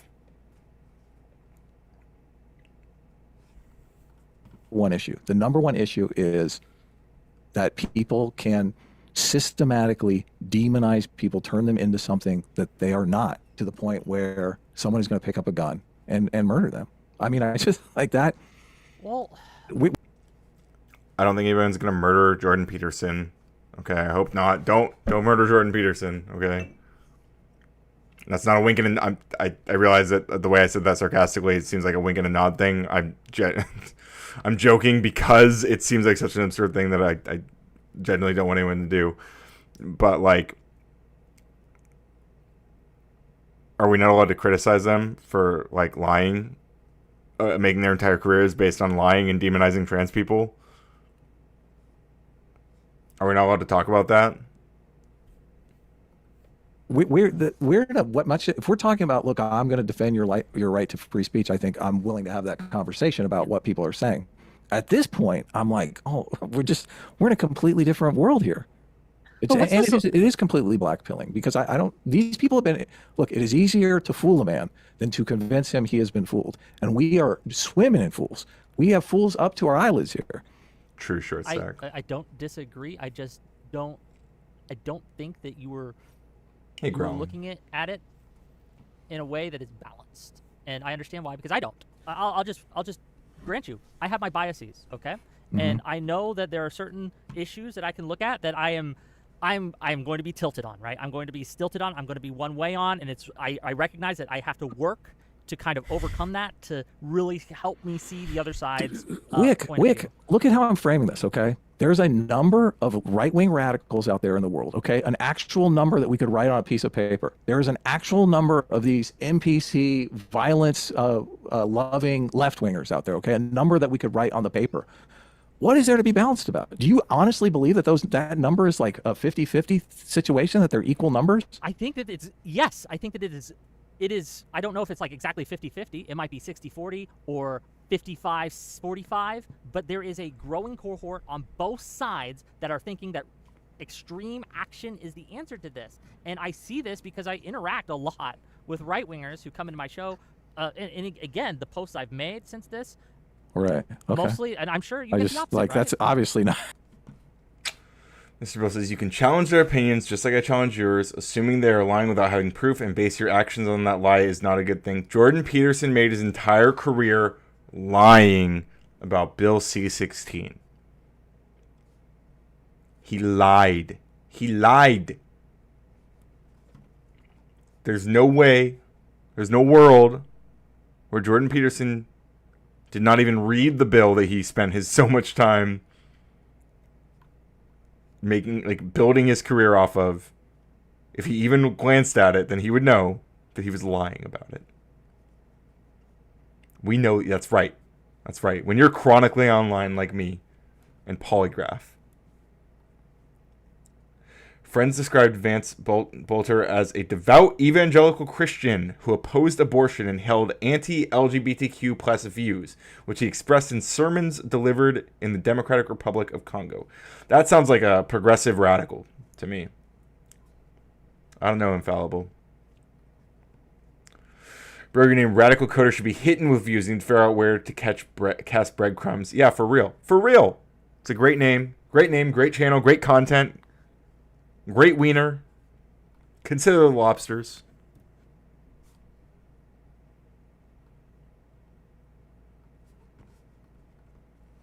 That's not an obviously that can't be an accurate representation. It's like you're out there is? looking for right wingers to bring into your panel. So Yeah, but what and your whole is- panel is structured to be like a 50-50 situation. I'm not talking just about my panels, though. I'm talking about my viewers. I'm talking about my audience. I'm talking about the people I interact with on Twitter. I'm talking about the people I interact with in my real life. Look, I don't know what the number is either. Okay, so Yeah, but I just in that situation, I'm not reaching for this has to be balanced because for all I know, it's 90% on one side. but even if it was 90% on Vance Bolter was the guy who shot Minnesota lawmakers. Bolter. Yeah. the right, I would still condemn it across the board, is what I'm saying. Because I don't think, like, turning it into an issue of right versus left. All Christians are... Dude. Not all devout evangelical Christians who oppose abortion and hold anti-LGBTQ plus views. That sounds... What about that is left-wing in any way, shape, or form?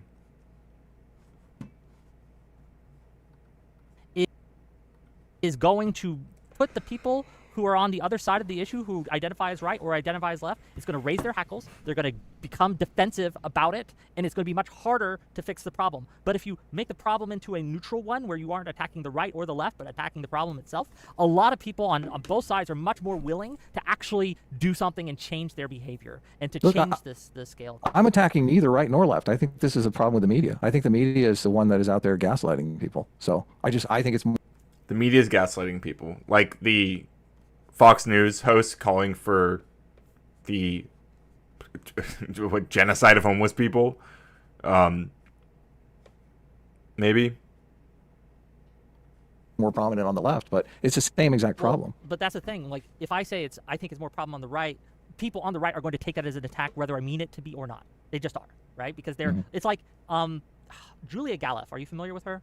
She wrote the Scout Mindset. She does a lot of Bayesian kind of thinking.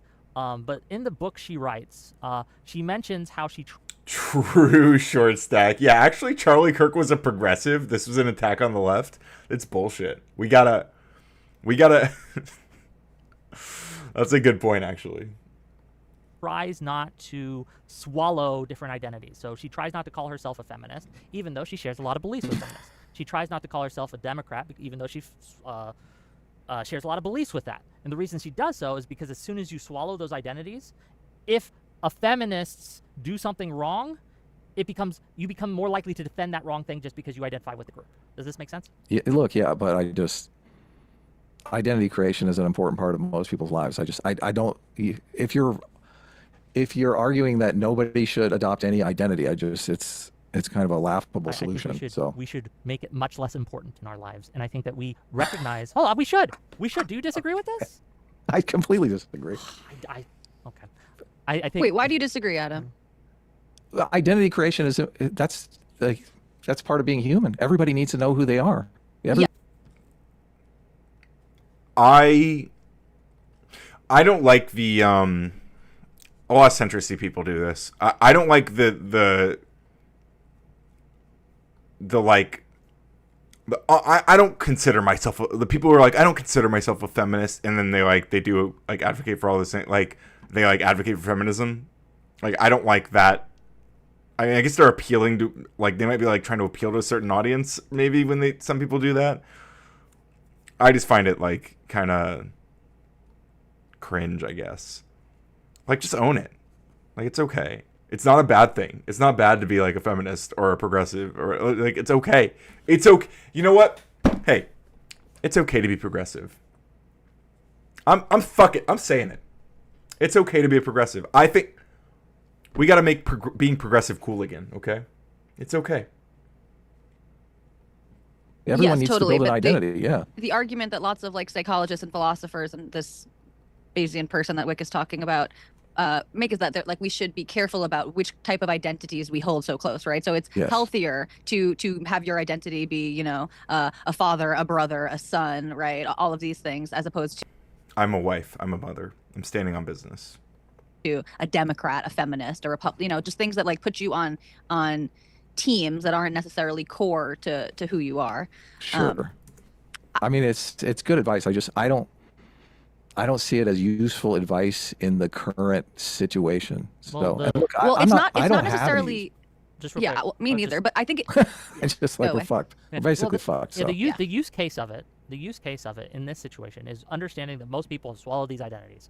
I agree with you. Most people, it's very important to them that they're on the right. It's very important to them that they're on the left. So what I'm advocating for here is that we attack this problem not from a right angle or not from a left angle, but just attack the problem because it will get more buy-in from people listening. And so I'm not attacking the right, and they don't feel attacked, and so they're more willing to listen to what I have to say. That's the use case for what I'm advocating for here.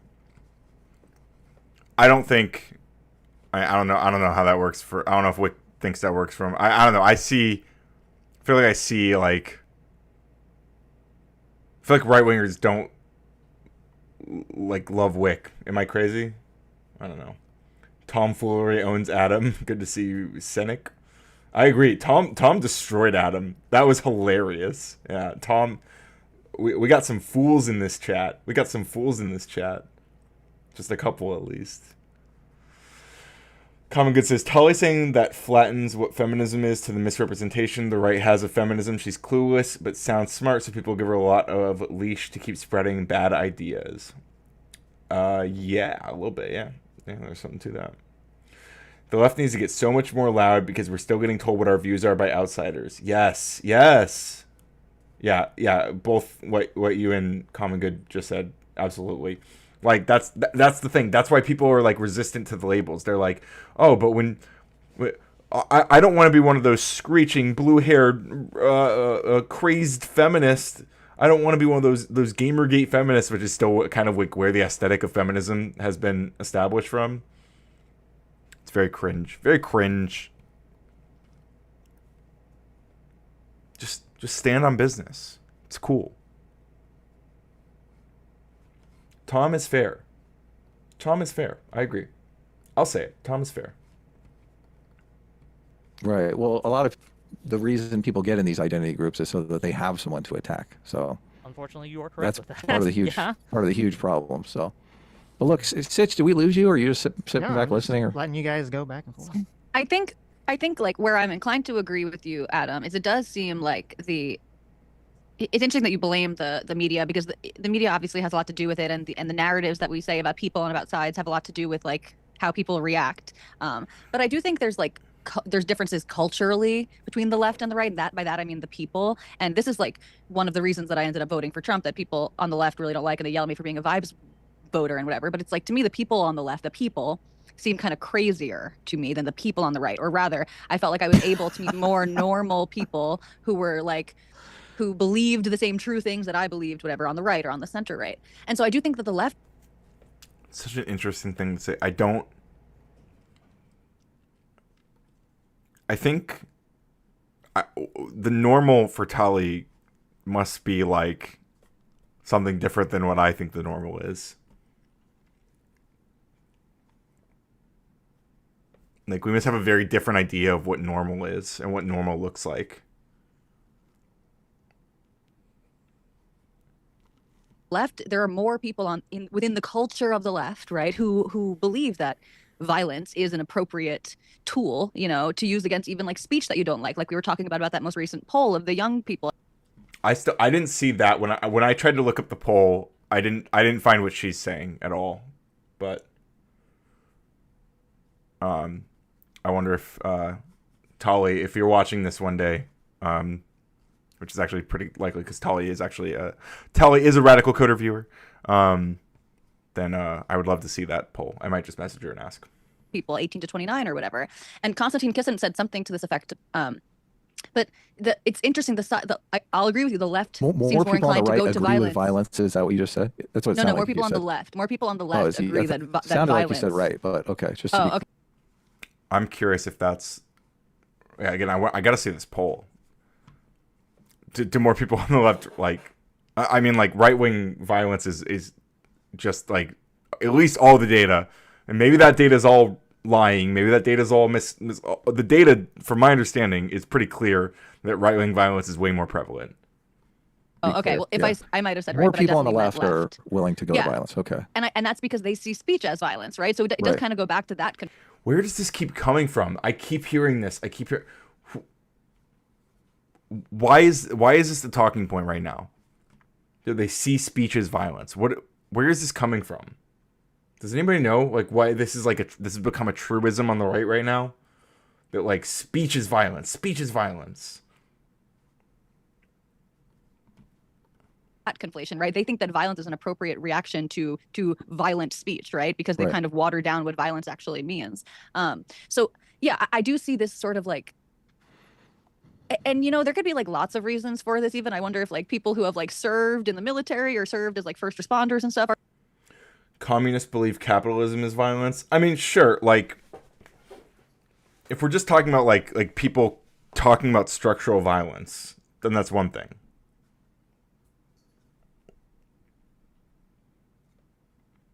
Manufacturing permission for censorship. What the hell? Umbreon, nobody's here. No. Come here. What are you? You got a mouth on you, little guy. You guys hear this guy screaming?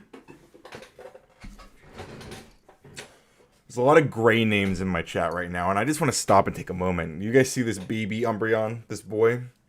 There was a point where he was much smaller. Long time ago. He looked something like what you're about to see in the chat.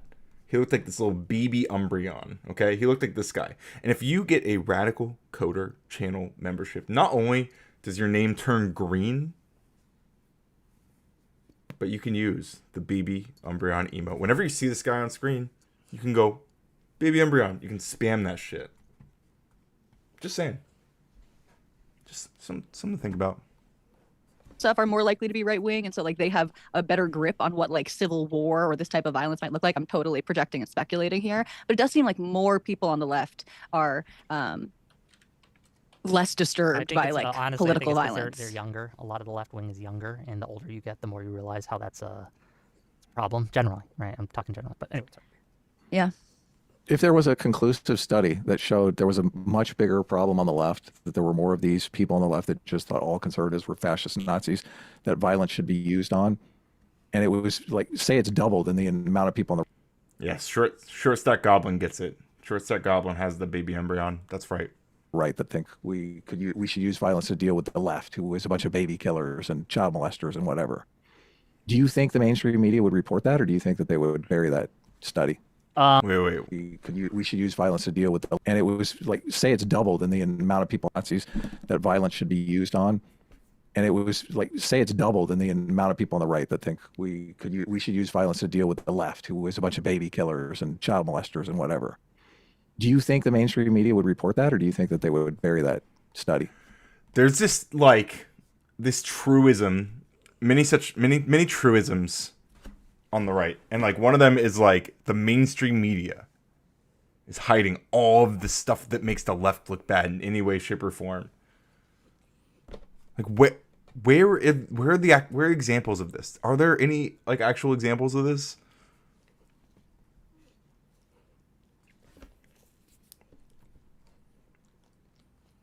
I just don't get it. Good question. I think they would report it, but they might skew it. And what I mean by that is they might frame it as right wingers say that left wing is much more violent and therefore the right wing is wrong, right? I can imagine MSNBC or someone doing that, right? Oh, this is so hard to watch. Well, you can imagine that too, right? How they Of course, frame these things, they would spin it. They'd spin it as hard as they possibly could once they were forced to report on it. But the media Forced landscape we exist in, a lot of the mainstream media, such as Fox News, CNN, MSNBC, these more kind of traditional mainstream organizations, a lot of their coverage and their reporting is influenced by the alternative media sphere. The alternative media sphere's influence on both the public and the mainstream has grown exponentially in the last 20 I'm going to years. little coder's room. I'll be right back.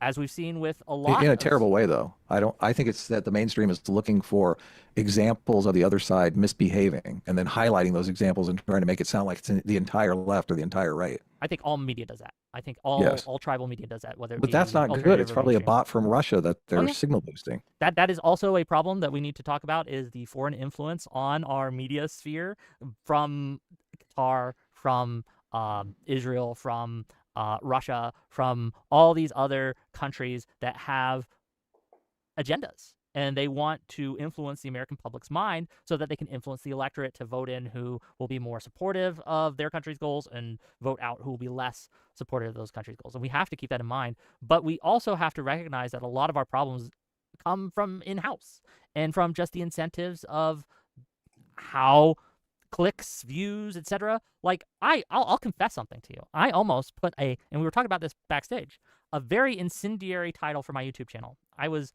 almost going to title it something very clickbaity. Something For your like, live stream, yeah. Yeah, for like the right calls for civil war or some shit. But then I thought about it and I was like, no, I'm here to turn down the temperature. I don't want to do that. But I recognized, and my initial instinct was to do that because I knew I'm going to get more clicks with that title. I'm going to get more attention. Yeah, because there's a bunch of people out there who've been brainwashed into thinking conservatism is synonymous with fascism, and you're just taking advantage of that market reality. That's the problem. Yeah, that is the problem. I agree with you there, right? It is an issue, and it's something I have to, because look, dang, I got to make money. I got to feed myself. So I try to kind of tamp down these incentives, right, that I have to just to do crazy shit like that. Right. Let's change our title to Whick calls for civil war. Well, yeah, all left wingers want you dead, and see what our numbers are. There you go. Well, and there are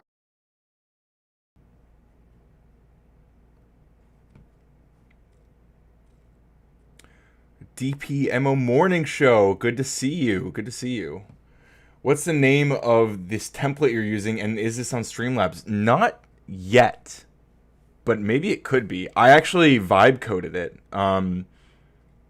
I need to set up like a GitHub repo and give like some simple instructions for how to set it up. But it's literally I built it using ChatGPT. It's literally my own like HTML setup.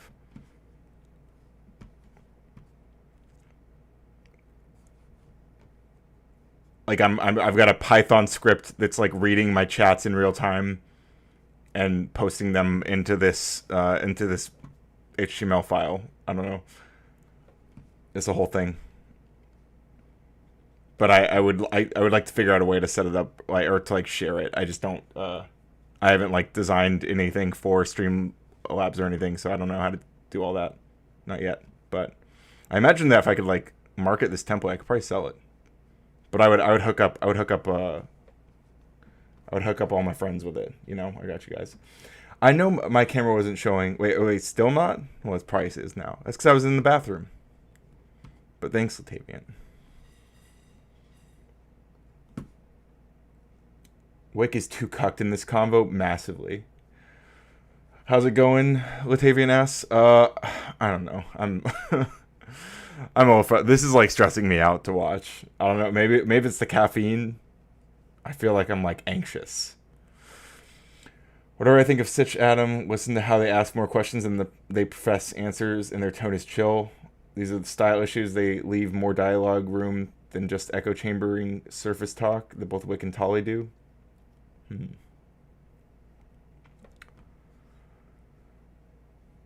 Let's see. Yeah, Holograph says now they're worried, or the right spent the last 4 to 8 years calling the left everything under the sun, and now they're worried because they moved for the right and are accurately getting called what they are. Yep. Downplay the right's rhetoric and exaggerate the left's. Just another day on Whick TV.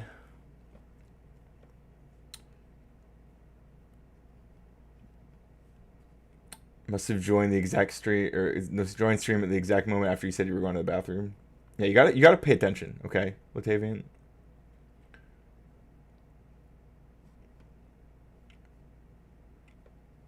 Hey, Josh. It is stressful. Yeah. We need a media plan. Yeah, new talent and media plan. Yeah, no doubt. We need to focus on building solidarity based, basically to combat that. Yeah, I agree. That's why I'm here. You know, doing my the small part I can do. But yeah, this is oh, this conversation's gonna go on forever, isn't it? Oh, Tali leaves at a certain point. Does it get any better when Tali is Tali about to leave? Oh, Tali leaves in like a minute. Okay, let's see. There are, of course, like people saying Doing that. that. Yes. Well, yes. yeah. Okay, unfortunately, I have to run. I'm Okay. very sad I could talk about this much longer. In case you guys are still going when I get finished at work, I'll be happy to jump back on. But thank you for having me. Thanks, Okay. everyone. Yeah. Thanks for coming. Bye-bye. All right. Thanks for talk soon. joining in. Sitch. We know Tali left so she could watch the Radical Coder stream. We know you're here, Tali. We know you're here. That's dope. I'd love to have this overlay. I'll pay you for it. This is 2K. Okay. Yeah. I'll hit me up. I'll figure something out. I'll help you set it up for free, honestly. But we'll sort something out. I'm glad you like it. Yeah. It's got a bunch of cool ass features too. Like here. I can interact. I've got this like control panel, and I have these different games. So like we can do a race. I can do polls. There's a little boss battle. Like you can we can set up so you guys can attack Sitch and Adam by typing wait, where's my chat? By typing, I think it's hit exclamation point hit 5. Will it work? Let's see. Yes, see, Sitch and Adam went down to 95 HP, but you can also heal them.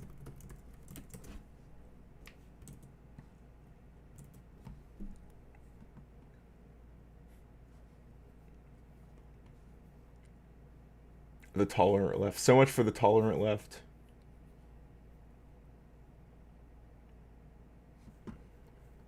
Sitch, what do you think of all this? Now that just the men are here.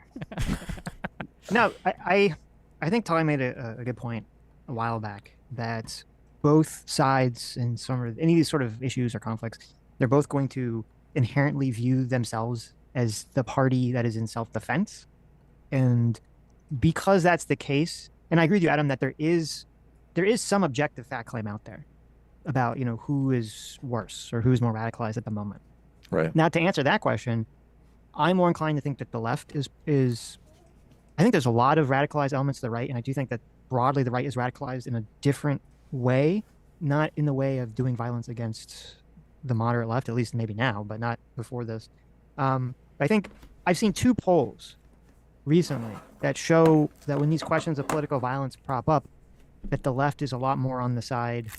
The majority is still against it broadly, but it shows that a lot more young people on the left are a lot more in favor of the possibility of using political violence than at least on the right. Now, maybe that's just because. WM Nop says, discovered a Rubik's Cube solve can be inverted to a checkered pattern in 5 moves. Rationality is fun. When you say 5 moves, are you counting a like if I move the center, is this like this? This is an M2 technically. So sometimes people qualify this as 1 move. Like that's considered 1 move depending on the context. So like in theory, you can do it in 3 moves if you consider a middle a double move to be 1. So it's like it's like 1. Or I wonder if you're saying there's like if I do that, it'd be like 1, 2, 3. But I don't know. You might be describing something a little different.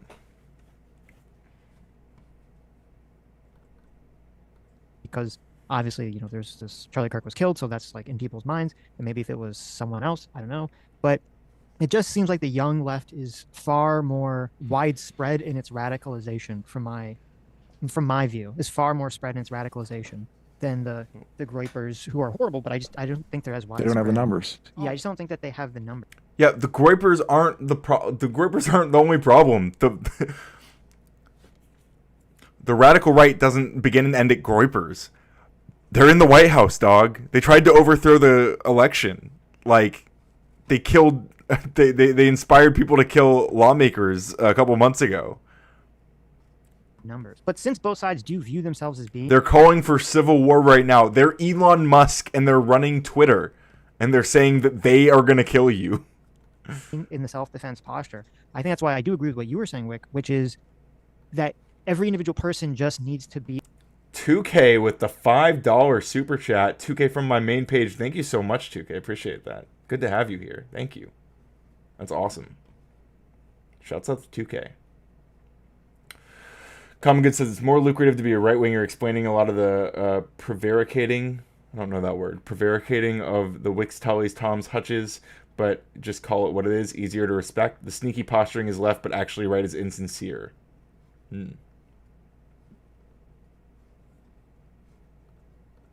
Be okay. It's not really indicative of me to like say, well, I'm not going to do, have the Destiny position, which I think is the bad position. I'm not going to chill out until the other side chills out. Because if that's everyone's position, then no one ever chills out. Ever. Well, and you can always find evidence of people not chilling out. So of you course. can always go, look, I found this tweet. Right. So I do think it's indicative on every individual person to be the one, to be the change, to be the one who says, okay, well, I'm going to chill out. And unfortunately, I think we're kind of living in a very bad timeline where, honestly, after Charlie Kirk was killed or murdered, most of the large left-wing pundits and commentators and newscasters, they all did do that. They all did say that the political violence was wrong. And I'm saying it's like the worst timeline because even though they did that, there was still so many people totally unrewarded, that were just like either not pundits, like just random TikTokers, or just random people or ex-accounters out there, on the internet on the left, or just random commenters on the left who just didn't take that message whatsoever. Who were just completely, die hard, fuck them. Because of the market reality. And, well, like we have to do something about the market. That's what we have to do. Well, there's an okay. That's capitalism, baby. What do you want to do? What do you mean do something about the market? What are you, a communist? You want to do something about the market? What is this? Well, let me just say, there's an interesting thing I was thinking of, because I was trying to wonder, like, who would be the left-wing version of this if there was, like, a murder in the scale. And I think on Ryan Long's podcast, they posited that it would, like, it'd be the equivalent of, like, if AOC was killed. I think that was, like, the closest I could think of, too. Bernie Sanders or something? Yeah. Charlie Kirk is like AOC.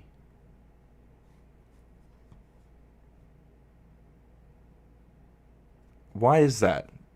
Why? That's such an interesting... Like, right or wrong, that's such an interesting thing to... Hang on, I want to hear that again. A murder in the scale.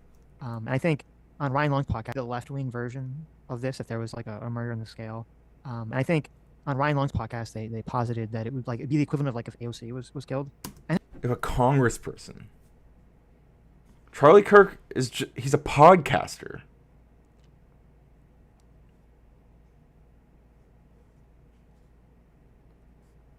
That's such a bizarre...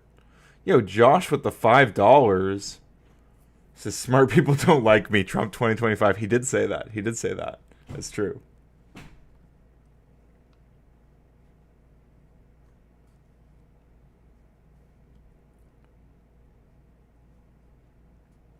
Yeah, that's a pretty good Trump quote.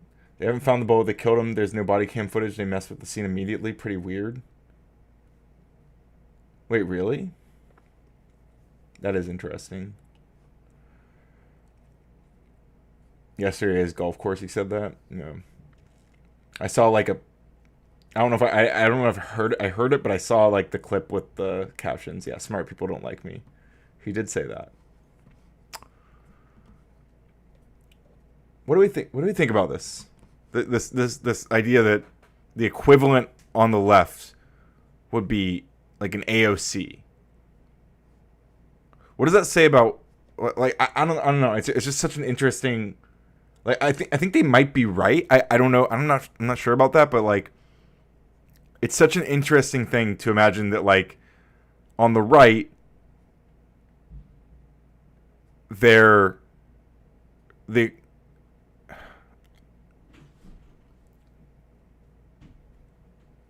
guess rather, like, on the left, the comparison to a major political pundit is a congresswoman.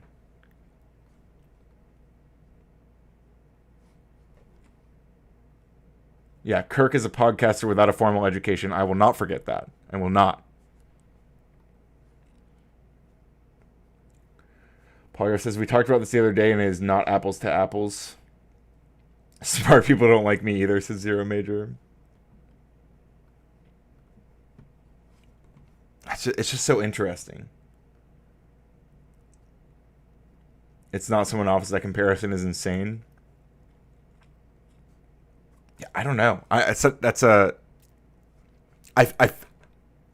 agree that comparison is insane, but I don't know that it's. I don't know how inaccurate it is. I think the issue is that we just don't have a media ecosystem like the right does on the left. Like Charlie Kirk was like best friends with Donald Trump Jr., right? Like who do we have on the left? Like no, I just don't. There really aren't comparable figures on the left. Like the comparable figures are actually Congress people in a lot of ways. Like what would they like? The I've had it ladies. I don't know, like or Midas Touch, like the Midas Touch network.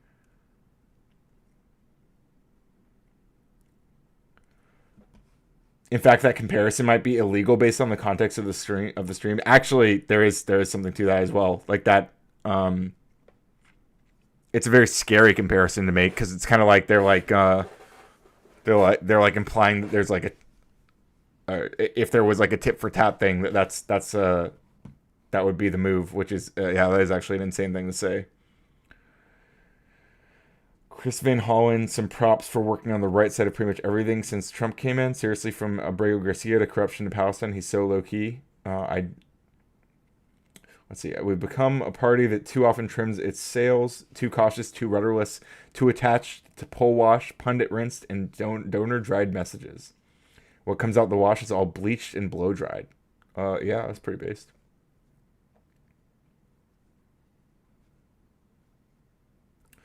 Glitchin says, I would argue Charlie Kirk had 1,000% more influence over Trump than any congressperson or senator. Yeah, that's true. Yeah, that's really definitely, especially right now, especially in like Trump too. Yeah. Those wine moms I've had have been the best fries. I love them. They're absolutely fantastic. I adore those ladies. Very cathartic. Very, very cathartic podcast to listen to. Anyway, let's see where this goes. I think that's like the closest I could think of too. Bernie Sanders or something. Yeah. Yeah, or the fact that Whick doesn't even like miss a beat when he's just like, yeah, we're like Bernie Sanders. Like that's so interesting.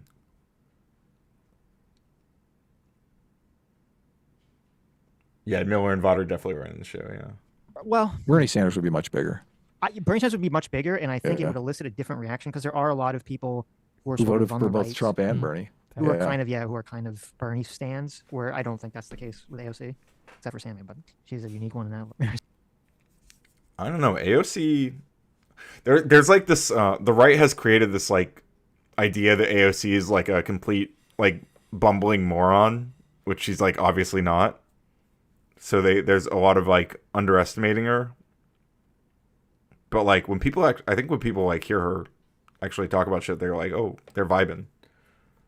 Respect, but that if, and I was trying to think like, now obviously this is just a hypothetical, but I was trying to think of like, well, what happened if AOC was killed instead of Charlie Kirk, and what would that look like?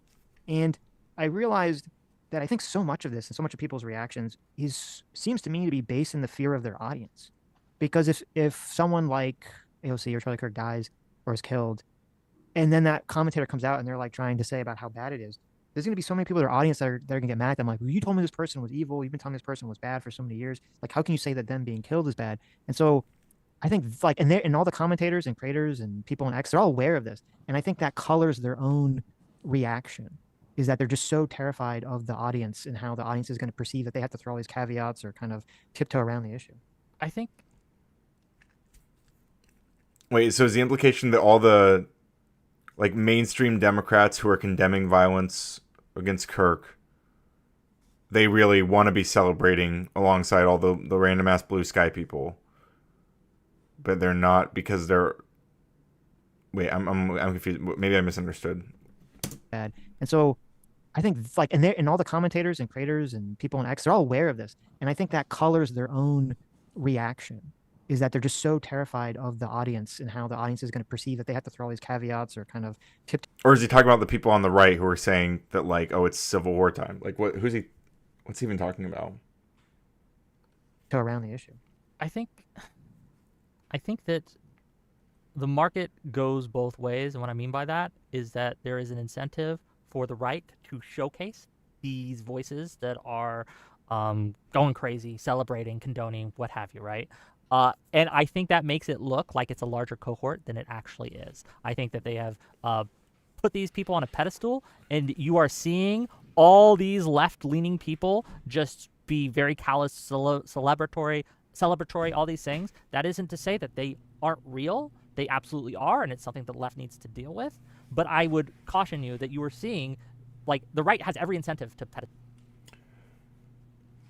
If I recall correctly, talking about creators on the left announcing what happened to Kirk, I think he's referring to the way Dems act like they're terrified of their own shadows.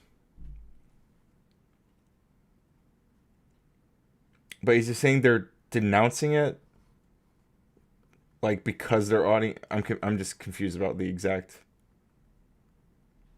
I don't know. Maybe I'm just getting. Maybe my brain's melting. I'm having a hard time following. Pedestal these people. The right has every incentive to make the left look as bad and as unhinged as possible. I think that By the way, we've got 3 out of 5 goal of the super chat goals, and it's any colors. There's no limit. We are all inclusive here. We do not discriminate super chat colors, and we only need 2 more in the next 5 minutes. Just something to keep in mind. While my brain falls out of my head.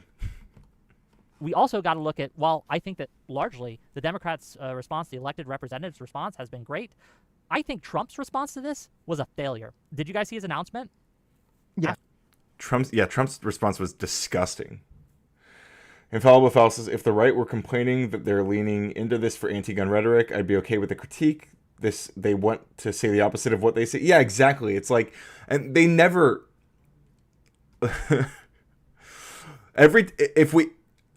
There's this constant rhetoric on the right that's like, oh, well, you don't know what's in Donald Trump's head. You don't know what's in his mind. But now, like, every single Democrat who condemns the violence, they actually love it. They actually, like, are stoked about it, and they want more of it. But, like, they just can't say that because they're captured or whatever. Polygraph says, Whick is explaining that because Dems demonize the right, according to Adam Sitch, maybe two-timer Whick, now Dem creators have to denounce over and over to their audience who expect more. Because they demonize the right, that now they have to denounce over and over. Okay, I see what you're saying, I think. I see what they're saying as well. The Dems are waiting for permission to do anything, but they're looking to the right or the centrists for permission, which is not their base, so they miss every opportunity. Party is lost. Yeah, I do feel that. That's unfortunate. Yeah, it wasn't a good response. Sure. Yeah, it was. He had one responsibility, or one main responsibility in this incident, is to tone down the temperature to remind us that we. Infallible Foul with the $5. Gotta go, but I'll pitch in looking at you, chat, to finish the job with the baby Umbreons in the super. Those baby Umbreons look great in that super chat. Thank you, Infallible Foul. One more for the goal. We love meeting goals here. Big completionists, all right? Thank you, Infallible Foul. Appreciate that. We should be unified to do all that. The first half of the announcement was fine. Nothing wrong with it. But then he goes in how it's all the far left's doing, and we have to punish the far left, and we're going to dismantle them. And he goes on this screed about how he's going to attack the... And doesn't mention the Minnesota lawmakers who were killed. He mentions all these instances of quote-unquote radical left violence and doesn't mention the murders, or the murders and attempted murder of Minnesota lawmakers. Far left. I think that was a failure of his presidential duties, and it did nothing to turn the temperature down, but instead cranked the thermostat up. And being he's the president... Which is what Trump always does. It's 24/7 what Trump does, by the way. United States, I do think that bears greater scrutiny than some rando on TikTok. So, did you see the... What are they gonna say? No, I don't know. I mean, it's just the president. The governor of Utah's 20-minute speech about this. I saw his press release when they. Oh, is that we actually watched that earlier? The Meet the Press. Yeah, it was a press release where he was telling people to like touch grass and to de-escalate. Yeah. I think I didn't see anything too terrible about that, right? Well, no, because I listened to. I mean, I didn't listen to the whole thing. The parts I saw that I listened to speech sounded very good, and about being unified and kind of detaching from the hate of social media and all this other stuff. And yeah, I mean, I wish that Trump had given some sort of 1 minute speech like left. that. I'm not sure Trump is capable of giving a speech like that. I think so much of the problem that we're in now is that the way the sort of political environment is set up is that if you're not angry, then you're perceived of as being a cuck. And everyone understands this on some sort of deep level. And it's like, okay, well then if I'm not angry and the other commentator is angry or the other politician's angry, then they're going to yell and then they're going to call me a cuck and my audience is going to call me a cuck. So I have to be angry. And it just seems like everyone's incentivized to continually be aggressive and on the attack and angry all the time. And then with kind of what you were talking about with how much of this is, being elevated, like, well, it's true. Obviously, that comment that Elon Musk put out that I think was stupid and unhinged about how, the left is coming to murder you. It was based on some post that had didn't even have any, views or really anything whatsoever, and it was being elevated. It was just this. And if Elon Musk hadn't tweeted it, we would have never heard it. No one would have seen that post. And now there are posts that I. Oof. We gotta pause now. We gotta take a short break because we didn't meet the goal. Very disappointing. But I'm very. I'm. I can only. I can't even be that disappointed because I'm so humbled by all the support that I have been getting, and I am thankful to all the people who did donate already. So I'm just gonna throw up another one, but we'll do like another hour at least.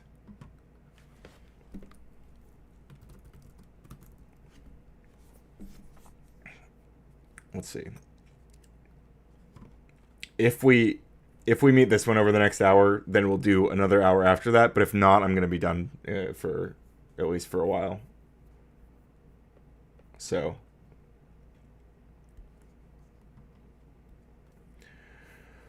Trump may not be capable of actual compassion, which is also why he shouldn't lead. Yeah, probably true. But you know who is capable of compassion? All of you, the Radical Coder viewers. And you can demonstrate your compassion, especially if you have a Radical Coder channel membership, by using the care emote, which is pretty dope. We also have one that has Shrek with a little heart. It's adorable. And look at that crown. Pretty cool. Okay. I need to get some water, so I'm going to hit play and step away for a second.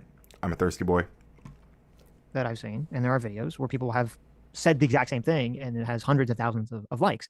And it's hard to tell, and this is where I think Elon Musk is very responsible, is that I don't know how much of this is bots. I hope it's mostly bots, but I have no fucking clue. It would make sense that there's massive amount of bots that are flooding the likes and flooding the algorithm to try to get America to be as, at its other throat as possible. And the fact that Elon Musk, he talked a lot about getting rid of bots on X when he first bought it. And I don't know that, I guess he's given up on that. That seems to have all gone out the fucking window. So I would hope that most of those likes on we need to kill all the left people, or we need to kill all the Charlie Kirk people that are hundreds of thousands of likes. I hope those are all bots, but it's unclear to me that that's the case. I think that also it is worth noting that even before we knew anything about the shooter, right? Even before we had caught the guy, before we had any evidence, before we even heard about the bullets and things like that, everyone was like, it's the left, let's go to war. Immediately. Matt Walsh, Tim Pool, all these people, it's the left, let's go to war. They had no idea. I had no idea. No one had any idea. But immediately. The idea that Elon ever wanted to get rid of bots on X is fucking hilarious. Like, Elon's like, the bots are coming from inside the house, my dude. I don't know how to tell you this. Why do you think why do you think likes are hidden now?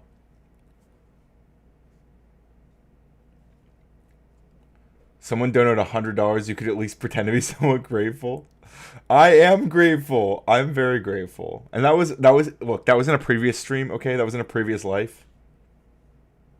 That doesn't count towards this stream, okay? This stream, we have not made $100 yet. Not yet, but we could, and we should. Yeah, Tom McDonald had a song up before we even knew the name of the shooter. True.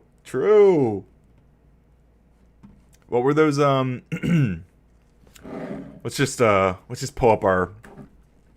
What did Elon say at 4:10 p.m.? If they won't leave us in peace, then our choice is fight or die. Elon has not toned down this rhetoric. If anything, he's escalated it constantly since this happened. Sean Davis, when Democrats lose elections, they couldn't steal. They murder the people they were unable to defeat. I don't want the National Guard sent to Democrat cities anymore. I want the Air Force sent. They've declared war. But okay. Fuck, they did sleep in the. I just opened up Ruby's stream. Immediately the call went out to let's go get them. The left has declared. Oh, you're doubling down. Holy ungrateful streamer, Batman. That's right. Listen, I'm trying to go to DebateCon. I'm trying to get a Nintendo Switch too. I'm trying to pay my bills. Declared war on us. It's time to fight. We're in an existential crisis. I think. What this was Tim showcase- Pool saying? Was he advocating for violence, or was he saying, let's go win the midterms? I'd have to look at Tim Pool specific. There's a lot Oh, of you're comments, saying, right? I don't know. Let's go to war. Matt Walsh saying? Was he saying, like, let's string him up? Time Matt to go Walsh was election? being super incendiary, and then he sort of slightly pulled back, saying, "I don't mean violence. I'm just talking about like politics or something." But his Right, original okay. posts were like pretty fucking fire brimstone crazy Yeah, it was. shit. Oh, And it it's- does get into like the stochastic. It does get into sort of the hypocrisy, the stochastic terrorism. How has... I mean, did Adam just miss all... Like, did he even... How did he miss all of it? Does he just not care? Of like, okay, well, there's the claim, which I think is not, I think is a valid claim, which is if there's all this attacking on Charlie Kirk of being a fascist and that could lead to violence, then obviously, people on the right saying that the And- left wants to murder you or kill you, In- I don't see how that Hmm. wouldn't obviously lead down the same path road. Yeah, I I did that's was- the argument. Yeah, I did see Tim Pool's chat when it happened. And Tim Pool's chat was like, I think he had 35,000 live viewers. War was being spammed by all War. his viewers. War, civil war, let's get them. So Tim Pool himself may not. Yeah, only prominent right-wingers have been inflaming the situation. No prominent lefties. Exactly. Yeah. They're, seriously, if somebody disagrees with that, just like give me an example of a prominent left-winger who's inflaming the situation. Not just being callous, but inflaming it. Yeah, definitely randoms on both sides. But like, I don't know of any like mainstream Democrats or mainstream Democrat pundits or, May not have said it. I think he did tweet out civil war. I'm not 100% on that though. But his comment section, right, as a kind of like a throwback to what Sitch said when It would be amazing if Tim Pool didn't tweet about Civil War. All Tim Pool ever does is tweet about Civil War. even you have content creators who have pretty anodyne, tasteful takes on this. Their comment sections are unhinged. Tim Pool's chat room was unhinged. And again, I remind you, this is the moments after it happened, when again no one knew anything about this. And I think that this exposes We still barely know anything. the level of hate and radicalization that exists on certain. Wait, you guys hear that?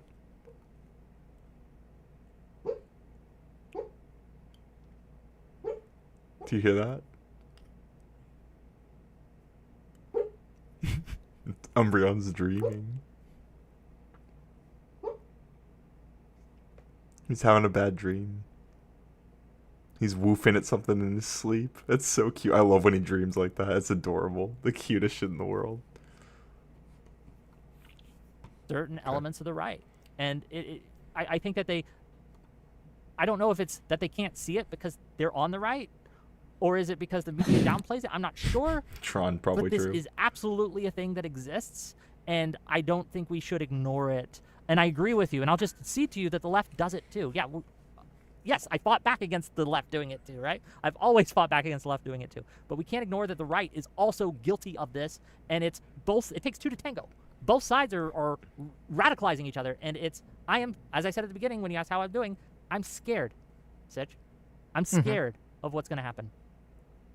Yeah, I don't like all the. There's a lot of theys being thrown around on social media. I know, yeah. Yeah, they killed Charlie Kirk. I'm like, who's they? Sometimes when he gets really loud, I sometimes I'll like wake him up and be like, "Hey, buddy, you're okay.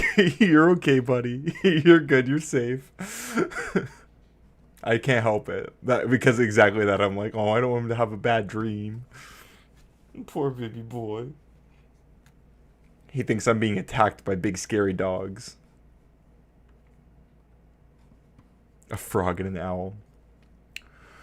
I'm scared too, though. Well, I agree with what Wick's saying about that. Like, I mean, it's scary times. I mean, it's like a dangerous world out there. I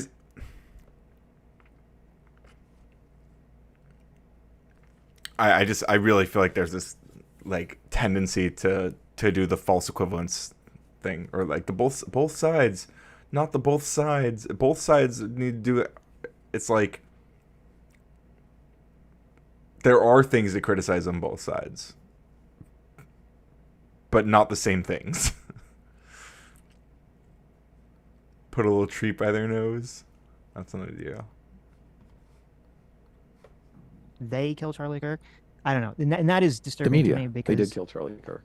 well, there's some people in the media you could say were definitely responsible for this. There's some pundits that definitely contributed. Adam. Wait, can we hear that again? I'm like, who's they? They kill Charlie Kirk. I don't know, and that is The disturbing media, to me because they did kill The media killed Charlie Kirk, Adam says. Charlie Kirk. well, The media... No, Adam. Tyler Robinson killed Charlie Kirk.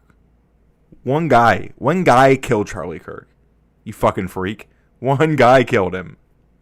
What the some fuck? people in the media you could say were definitely responsible for this. There's some No, one guy's responsible. One guy killed Charlie Kirk, and it's the guy who shot him. The media killed Charlie. Are you fucking kidding me? That's such an insane thing to say. Oh, I can't stand Adam. I'm so sorry, guys. I'm so triggered. some pundits that definitely contributed to this. But when you just say they, that's so broad, and everyone interprets that as just the left in general. And you know, as Wick said, a lot of people are going to Well, no, it's Sitch. It's the media. Didn't you just hear your co-host? It's the media. It's so obvious. It's the media. The media killed him. say that Wick is left. A lot of people say that we're on the left. And it's like, okay, are we, you know, are we responsible? Nobody now thinks you're on for the left, this? Like, I Sitch. don't feel comfortable when people, even people that I like, people I'm friendly with, are throwing out the they on X just because they're angry. And I understand why. And you're probably retweeting them for when they say other insane things. He wouldn't be dead if Trump lost the last election. There's something to that.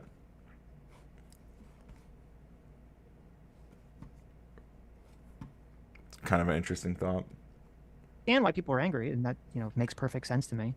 But it kind of it comes down to Yeah, Kirk was the media. Yeah, for real. something else I post on X, which is, I don't, you know, Do you think... So Kirk blamed the Black Fire Chief for the deaths of the children in that Texas flood.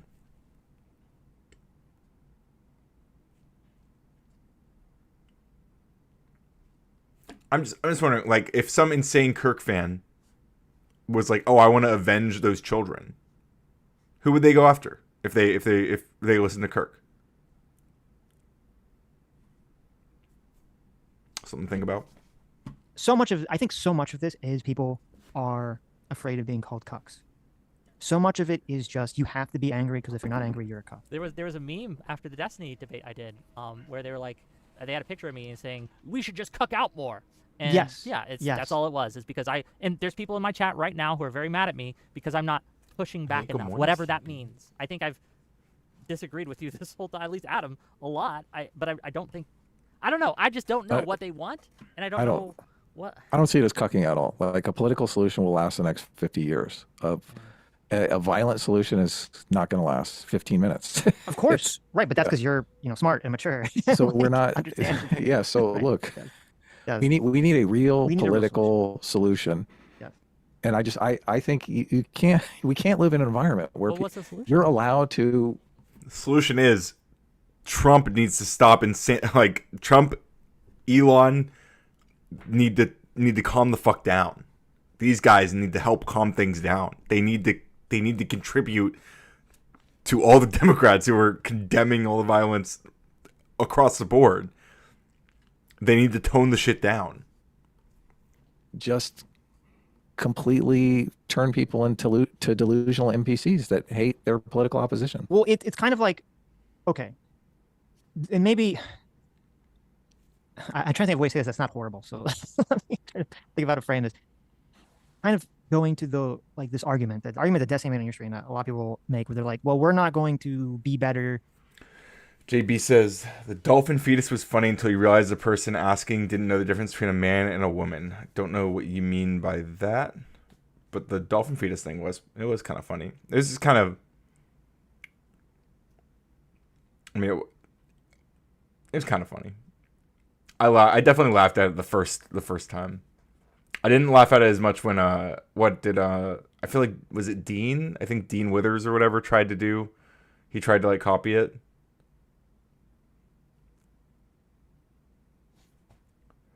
Neither Trump nor Vance went to the lawmaker's funeral, yet Vance was carrying Charlie Kirk's freaking casket. Yeah, true. Fucking true. Trump said it would. Trump, after the Minnesota shooting, the Minnesota assassinations, excuse me, Trump said it would be a waste of time to call Tim Walz. A waste of time.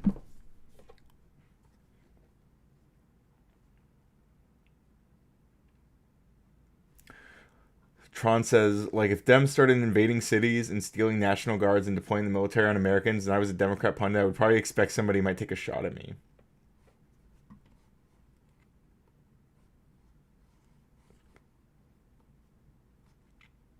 Scary stuff. Scary times. Until the right is better, till the other side is better. They'll never see the other side. I know. But if you think about it, that doesn't even really. That's not a logical position to make, because no one's saying to people on the left, well, you're not allowed to keep advocating, for get out people to vote. You're not allowed to keep advocating that you should be politically against the Republicans and Donald Trump and all this other stuff. No, but they're telling them that you're not allowed to not be, you're not allowed to express the wrong opinion about what happened to Charlie Kirk, or else you lose your job, or else your city they might block your city from federal funding. The lawmaker, what's that fucking guy's name? We were watching that Pondering Politics video earlier. The Republican lawmaker who's saying he's going to stand and block, as much as he can, block federal funding from going to this particular city that he represents because one woman in the city said something he didn't like, used her free speech to say something he didn't like. No one's saying that you shouldn't continually make videos saying about how their policies are shit and all this other stuff.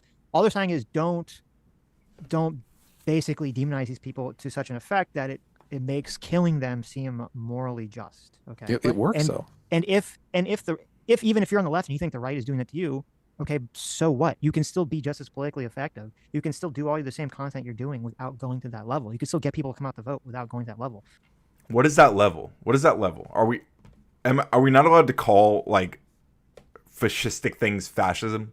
Are we just not allowed to do that because someone might get the wrong idea? That like because if we say the word fascism, we're like necessarily endorsing violence, which I mean, I feel like I've at least been like 1,000,000% clear that I don't think the solution to there being fascists out there is to get rid of them, right? I think fascism is unfortunately like way more common than people pretend. And the solution can't be to just kill all the fascists. Like, this is not how it works. It's not realistic.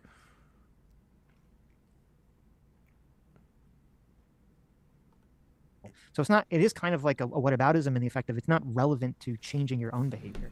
You're not going to suddenly be like there's this idea from both left and right that like, oh, if you don't demonize the other side with the vitriol of 1,000 suns, somehow that makes you defenseless. And it doesn't make any sense whatsoever. Whether you call the left or the right demons isn't going to lower your own defenses or lessen your chances of when you walk outside and give a political speech. The left is calling people fascists.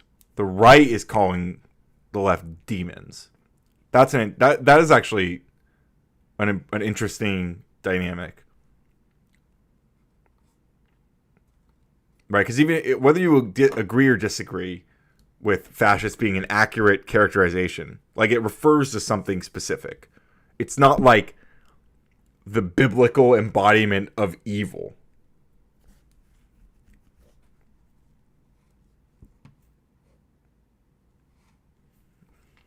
You're getting shot in the head. I mean, I would say that. Yeah, I think there's a lot of parallels between this and the Israel-Palestine stuff, where everyone demands they struggle session you. Like, oh, you can say it's Israel's bad. You can say Israel's doing wrong things. You can say Israel's doing war crimes. But unless you scream genocide 1,000 times, it's never enough, right? And even then, even if you don't think Israel should be completely dismantled and driven into the sea, even if you admit it is a genocide, some of them will still be like, you're cucking out. You're just an AIPAC scum, right? And I think that a lot of parallels are happening here where it's not enough.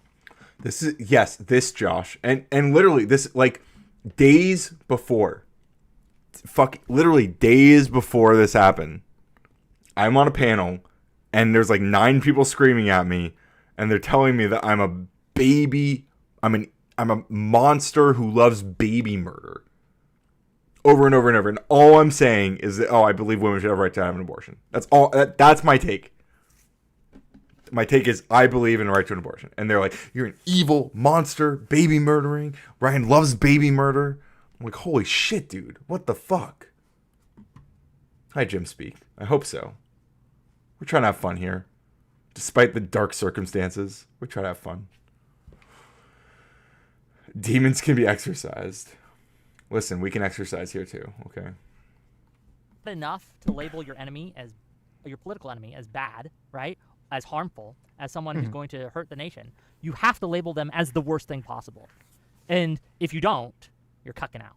And there's so much demand for that. Look, I'll say this. I think maybe this is why I'm such a small channel, because I just use the words I think are accurate. Is that it? Is that my problem? Do I need to? I feel like I'm a little inflammatory. Just a little bit. I don't know. Maybe I need to be crazier. I think Trump is harming this country, and I don't think I should have to mince my words about that when I say what he's doing. Yes, to the Constitution. exactly. All right, Whick, stand on business. That is not in any way, shape, or form a justification or a condoning of any violent acts. Mm-hmm. I want to beat him in the ballot box, and this is where liberal democracy needs to be fought, is in the ballot box during the elections. This is how we fight, quote unquote, right?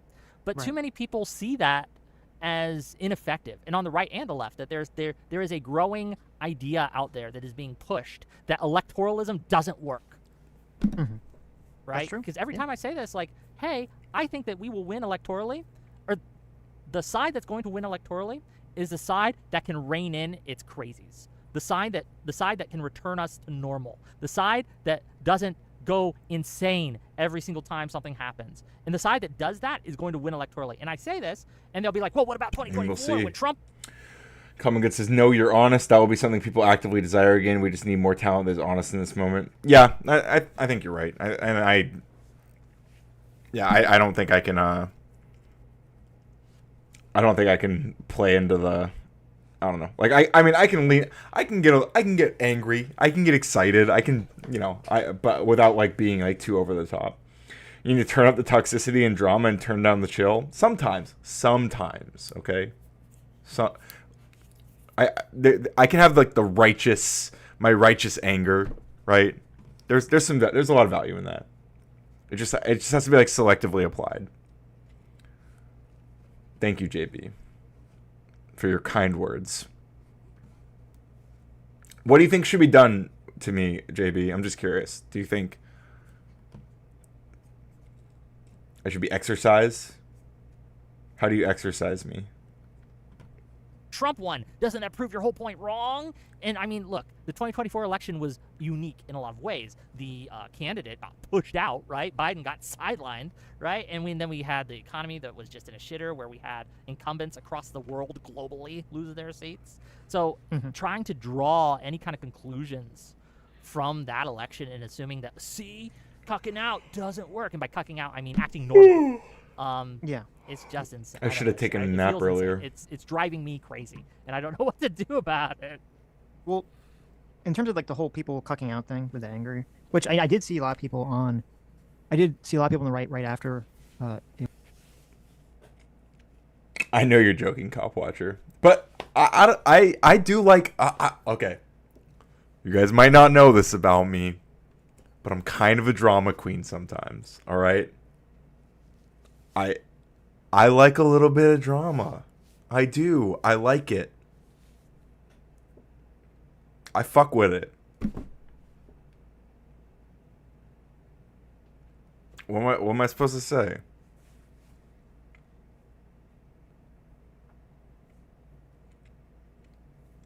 Yeah, it's all good. The panels you do really add sauce to, but Whick is not believable, and there's a network of unbelievable people right now that won't help us catch up on the media ecosystem.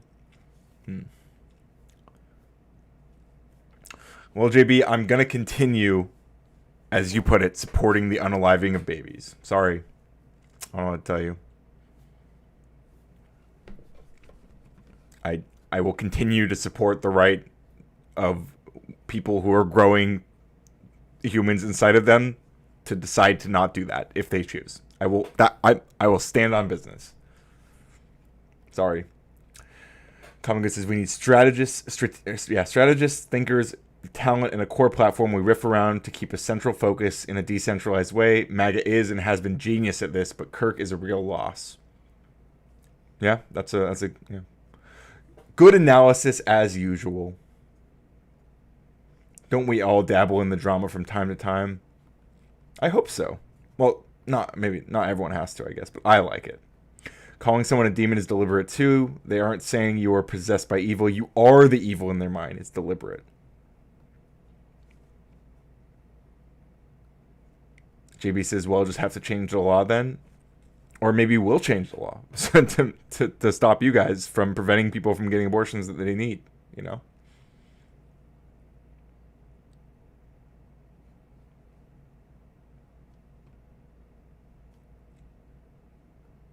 I don't know. I feel like I probably like drama. Like I'm like a sucker for drama. Like I don't necessarily, I don't like getting involved necessarily in like drama, but I like observing it. I like me some reality TV from time to time, you know? It was talked about that he was assassinated, saying like, "Oh, the people calling for calm, like they just want you to sit down and take it." Yeah. Right. I saw that language repeated a lot. Christine says, "Great radical drama coder." Hey, you know what? Listen, I am multifaceted. Okay. And it's interesting to me, and this is just sort of a facet of human nature of how when things affect you or me on an individual level, you know, it really hits you emotionally, and you're thinking in a different mindset. Where if it's something that happened to someone else or something that happened a long time ago, you know, we view it through a much, you know, a more logical lens. We're not really having this emotional connection, because the same people that I hear who are like calling for escalation, those people would not have, like, if we were having some conversation before Charlie Kirk was murdered, Yeah. If before that ever happened, you know, we had some conversation about like riots after Martin Luther King Jr. died. They all say like, well, that was horrible. Obviously, no one should riot. No one should turn to violence. Yeah. They would never frame it like, well, black people, you know, cucked out after Martin Luther King Jr. died because they didn't like go to civil war with America. They would now. They totally would. Well, I don't know. See, would they? Did anybody riot after Minnesota lawmakers were murdered? I don't think so. I don't know if they would, because that'd be weird. Like if a lot of people on the right were like, yes, the black people should have, you know, started killing white people after Martin Luther King Jr. died. Well, no, the left was saying that. The left. Oh was yeah, the radical left was saying they'd say, look, Martin Luther King cucked out. A lot of them want to make the argument that he didn't cuck out. Exactly. Yes, the radical. They're misremembering history. So. Well, they're intentionally being dishonest about the whole thing. Of course, yeah. But yeah, because all the same arguments I'm seeing about the whole like, well, they killed the peaceful guy, they killed the talk guy. I'm like, these are all applicable to Martin Luther King Jr. Like way, you know, like 100 times fold to Martin Luther King Jr. And none of those people, I assume, would be in favor of black people in the 60s just saying, okay, well, we're just going to, you know, all become black, violent nationalist radicals and start, you know, doing terror attacks everywhere in the country. So that's what I'd say for everyone to just sort of take a step back and to try to disassociate emotionally somewhat. I think there's actually, I'm trying to remember what it was, I wish I could find it. There was some quote, I think it was a quote from Charlie Kirk that someone posted, that he was talking about how, like, there was some Bible passage about kind of distancing yourself emotionally from situations to have a little bit more clarity of mind sometimes. And I do think that people need to do that at the moment. The problem with the situation now is people are looking for some sort of threat resolution path. And just because they got the guy and they're going to execute him, there's still this giant threat because we're in an environment where people are celebrating that. It makes it seem like... And because there's people calling for civil war. They're saying this is war. They're saying that the Democrat Party needs to be classified as a domestic terror organization. multiple people. The Democrat Party is a domestic terrorist organization. The left is the party of murder. Elon, richest guy in the world, is saying the left is the party of murder. Hello? Hello? Okay. The threat has not been resolved. So yeah, the threat's been ramped the fuck up. Until we find some way to resolve that threat, I mean, you're still going to get these calls for escalation. The calls for escalation are a call for threat resolution through violent means. That's exactly what it is. I think we need to get all these people and do away with the threat. Well, that's how they're going to portray it, right? They're all going to portray it as, well, we're in self-defense. I think we talked about that at length. I think that part of the threat that we are under are the people who are, I would say, overstating the threat. And there are a lot of people who are incentivized to do that. The media is incentivized to do that. Well, no, look, people who feel like there's existential stuff happening are more likely to turn into the news every day. They're more likely to scour and to really pay attention to what's happening. They're more likely to go to the influencers to look like, what do we got to do, right? Well, what's going to happen? And I think that influencers, media, all of them have the incentive to make it out to be bigger than it is. I really do believe that most people in this country, if left to their own devices, would choose peace. They would choose peace. They would choose to come together. They would choose unity. It's that there are forces in our society, right, who are accelerating and wanting to divide us. And I think that that is playing up the threat. I really do. So, all right, this is getting... does anyone else feel like this is starting to get kind of repetitive? Can we move on?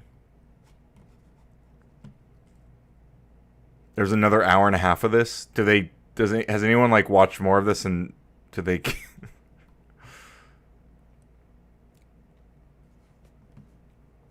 How is this turning into an abortion debate?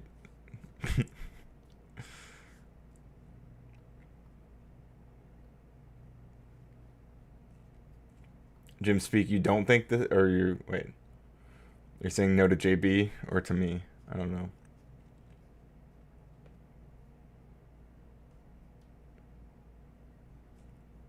He is right, it's the rich. Yeah. Again, Elon Musk, the left is the party of murder. It's your choice, Mr. Streamer. I feel so powerful, Polygraph. They're the worst, just a self-infatuated struggle sesh. Yeah, it does kind of... Yeah, it really does feel like so fucking repetitive. How dare you be talking to each other in my chat? There's no debate. Yeah, they're just kind of... Yeah. Well, there is... I think RGR just started a Kirk panel.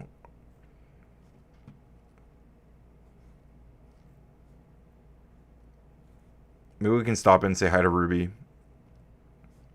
Feeling on the timelines. People don't like the walkout stuff.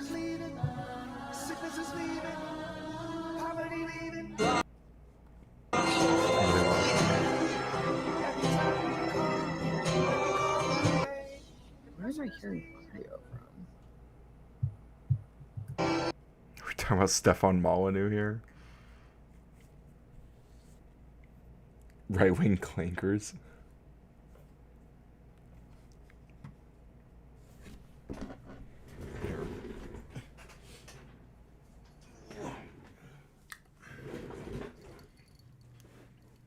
We're gonna hop in.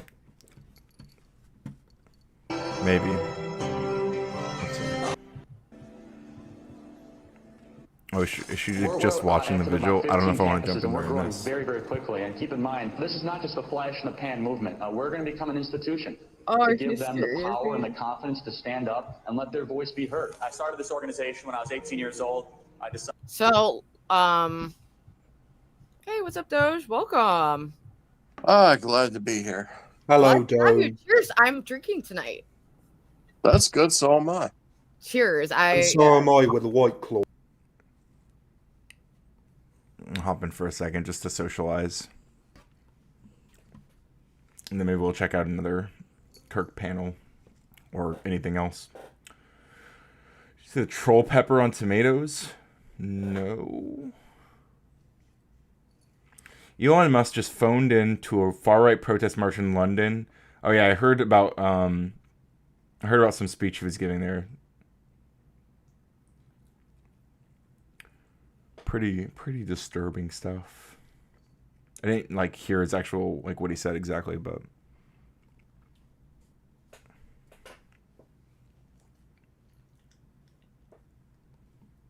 ask him to meet up. Yeah. You know? Oh shit, we got a celebrity. What's up, Ryan? What up? Hello, Ryan. How's it going? Happy Uncle 1 year anniversary. Yeah, we brought. Thank brought you. The boy. See? Hi, puppy. Oh my god. I woke him up so just for this. cute. He's probably so we need pissed now. we need an update. What's Umbreon been up to? He's been sleeping. He's whining a lot. While I'm streaming right now, and he's just been he's been good for the past like hour or so. But usually he's like he hears me talking to the stream, and he gets really pissed because I'm talking, but I'm not like talking to him. Oh, he gets like kind of like jealous of it. He just whines and whines and whines. It's a little bit frustrating, to be honest. We're gonna have to teach him a lesson. But oh my god. Yeah, I didn't. I slacked on the pet segment this week. I didn't really do anything.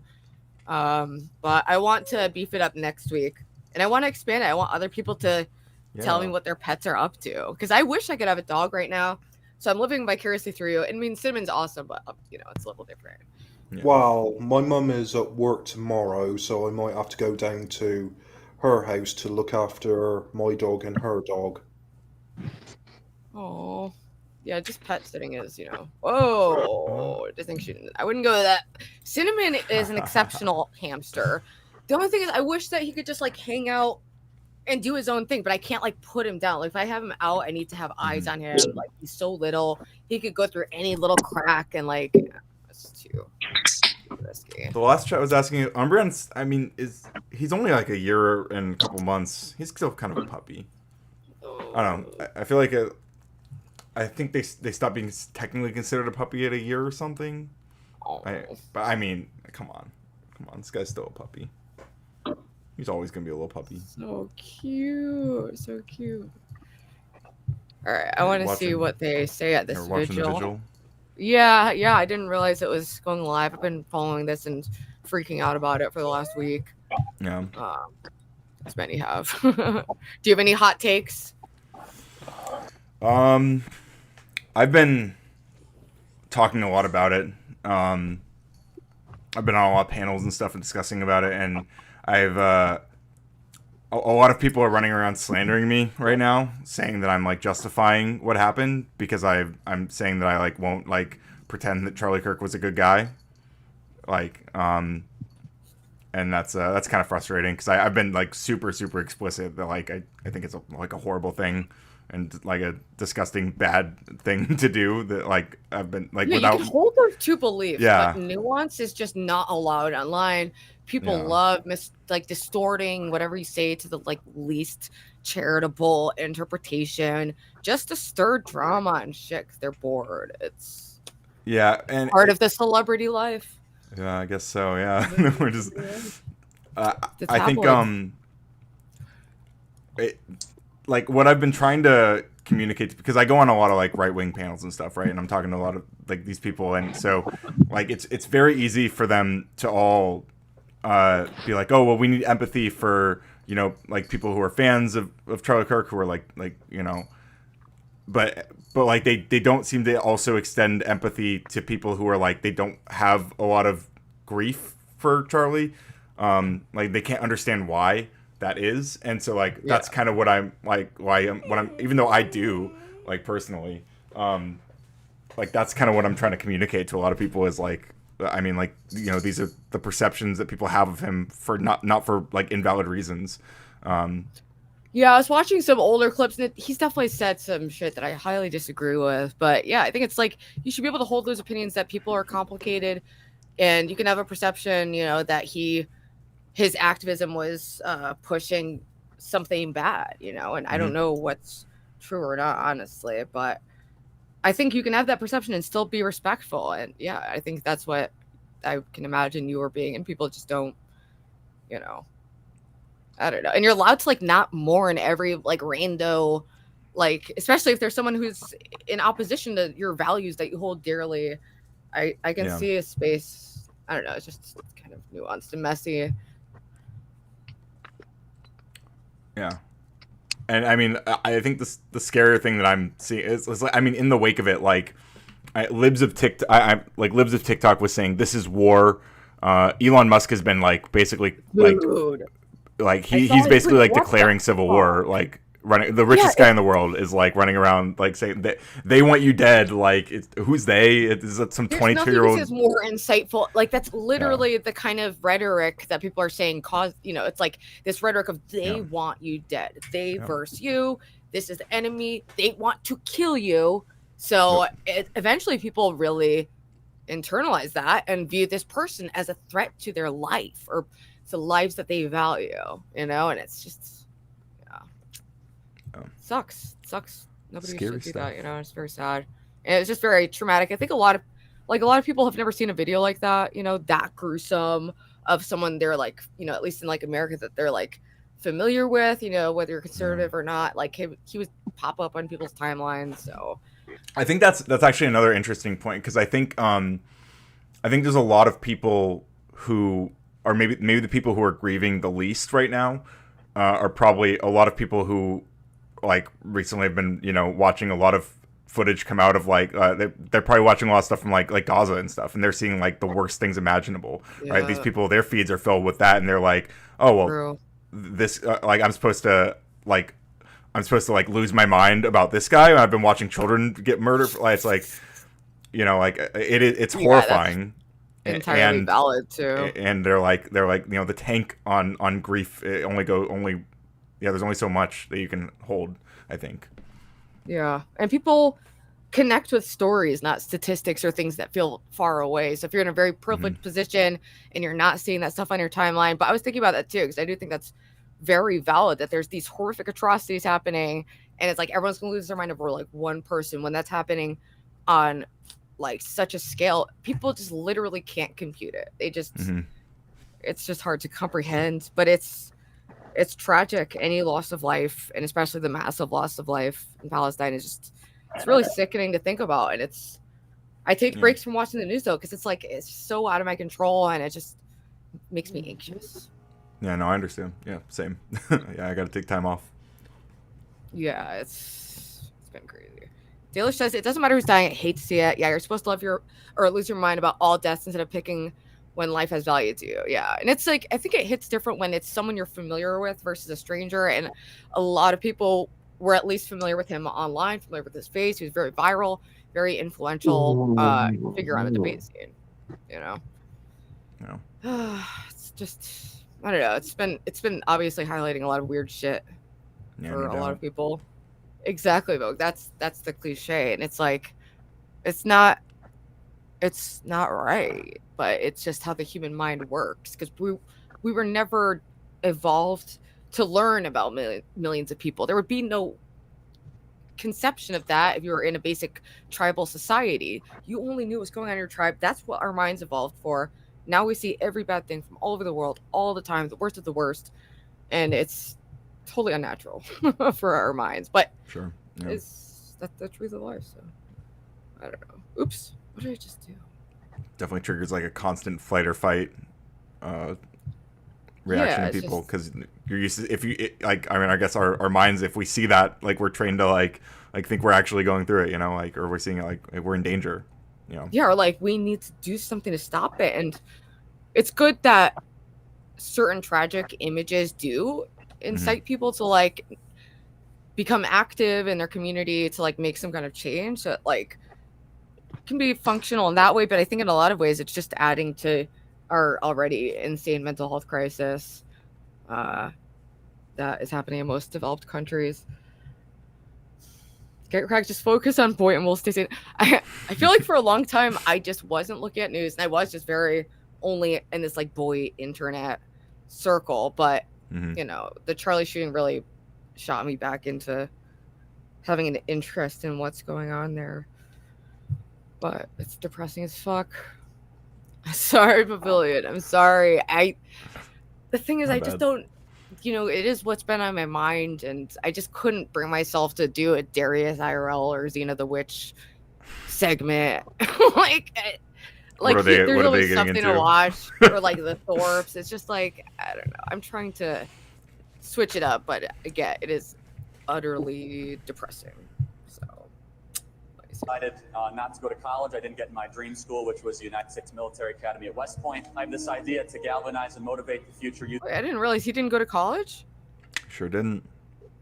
That's very impressive. Because he did build that organization. He was a smart person. He was a really good rhetorician, or whatever it's called when you do good rhetoric. Rhetorician? Yeah, I think so. Yeah, rhetorician. Around a core set of ideas, not just political parties or politicians, and the ideas are really America's the greatest country in the history of the world. Constitution's the No, greatest of course not, political document Gobbledygook. ever written. Free Hi. enterprise, the most assured way to lift people out of poverty and create prosperity for all. Those are the three big ideas. And I think that's something that can win. I know, she is just lovely. You talk good. We as Christians are called to go into I'm the self-taught public arena too. Self-taught to correct error with truth. So I go to college campuses and there's a lot of error. We're all sinners. We all live in error. I'm far more interested in what God wants of me than what I want from God. I have to say this without getting emotional, but I'm very proud of my husband. And I know many of you are too. You have worked so hard. And I know a lot of you have seen, obviously, his videos on TikTok and all the stuff he does on campus, but no one gets to see him from my angle except for myself and our children. This stuff is soul crushing. Oh shit, Gobbledygook, I'm sorry. Sometimes YouTube is just annoying and glitchy, but thank you for the $2. I'll add you to the board. YouTube has been a bit glitchy on my phone as well. Yeah, I get that sometimes, like especially if I'm trying to donate, it'll be impossible. It's usually the chat on the YouTube that was glitching the last time on my phone.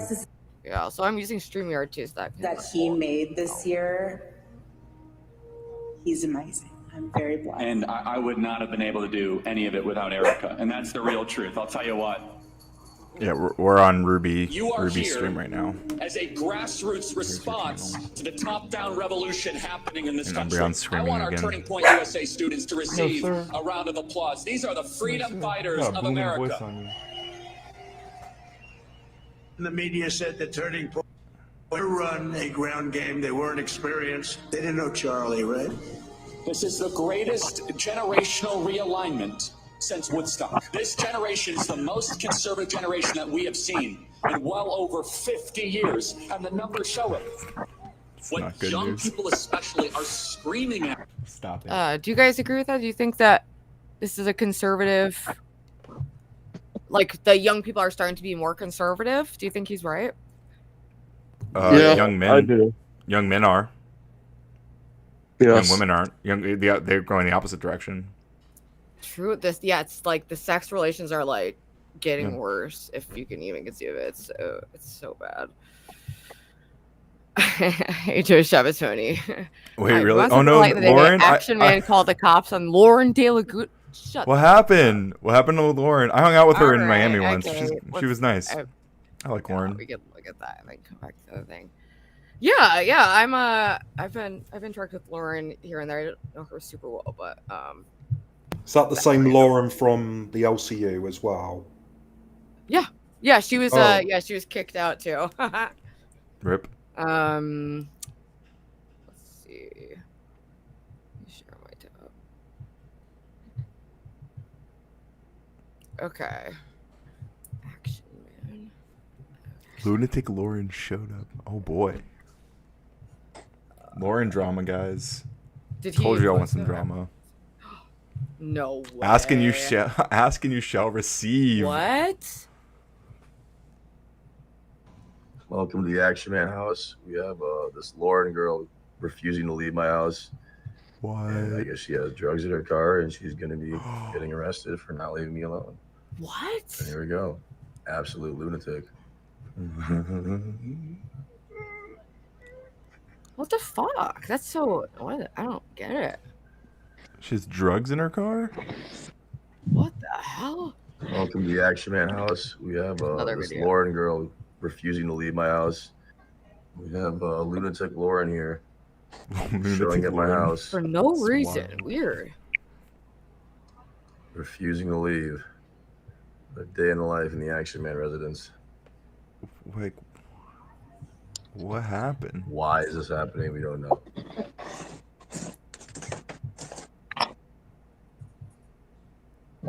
We have lunatic Lauren here. What the heck? That 2 police cars or 3 police cars, Daryl? dude. Dude. There we go.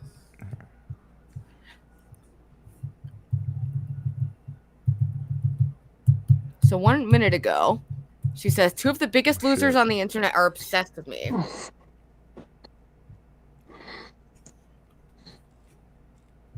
So Destiny's laughing because he's had his weird thing with Lauren De Laguna. Did she get arrested or was she let go? Well, she So just this is tweeted her a minute ago. texting So. him. Oh, dude, they didn't fucking block out their number, bro. Oh, damn. Wait, did you just show their number?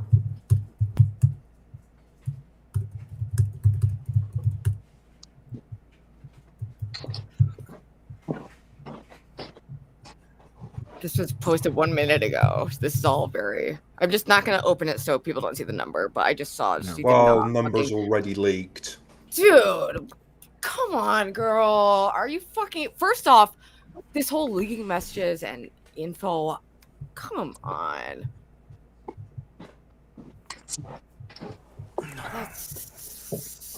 It's a real-time drama. So she said, I'm here. And he said, I just tried calling. The girls are leaving soon. Can you come over? He said, I got a hotel. Can we hang out? And he said, we can hang. Come cuddle, baby. What? Lauren and Action Man? I didn't see that coming.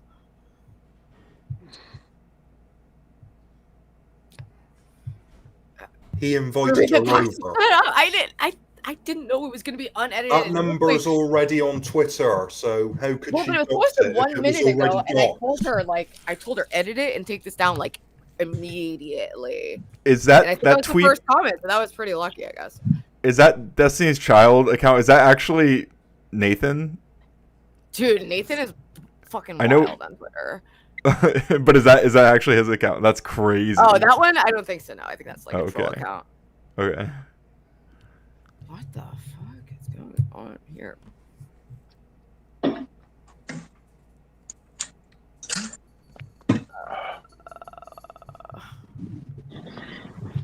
Okay. Well, I'm gonna leave you guys to this. I'm gonna hop off. But Okay, well, thank you for yeah, coming up. nice Always a stopping in. pleasure. Yeah. Take See care. you later, Ryan. Be safe, Nice guys. having you. See you Yeah. later. Crazy. Not the Lauren De Laguna drama. Shout out Ruby. I wanted to stop, and it's her Celebrity Sunday 52. She does it every Sunday, apparently. What? And it's the 52nd one, so that's a whole year of Celebrity Sunday she was celebrating. I don't know, Fuzzy. Usually you're the one telling me I'm live.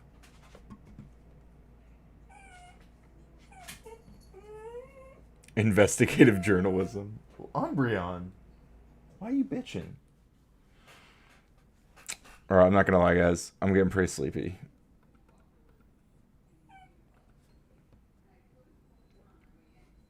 I think I'm gonna call it. Any final thoughts? Well, Umbreon freaks out. Umbreon.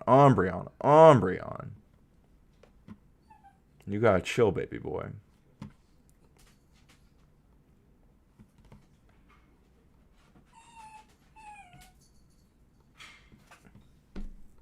Are you stuck or something? Where are you?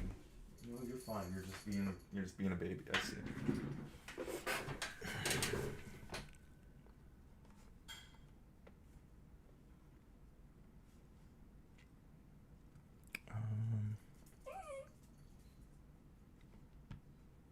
Damn, Staxium's doing a debate soon. Interesting. All right, I'm just gonna raid you guys out to Ruby, so you guys can get all the Lauren De Laguna drama. But I appreciate you all. It's been a fun stream, fun day. Wait, did I save it right? Umbreon. He's freaking out. It's like he knows that I'm about to end the stream. You think? You think he like hears me? He hears me saying goodbye to everyone, saying I'm tired. I'd be crying too if you gave me a stupid name. Your name's literally JB. What are you talking about? Umbreon's like the best name for a dog I've ever, especially for this dog. Like, have you seen him? He's literally an icon. What are you talking about? Anyway, drink water. Love each other. I love you all deeply and personally, especially you. Have a great night. I might pop back on later. We'll see.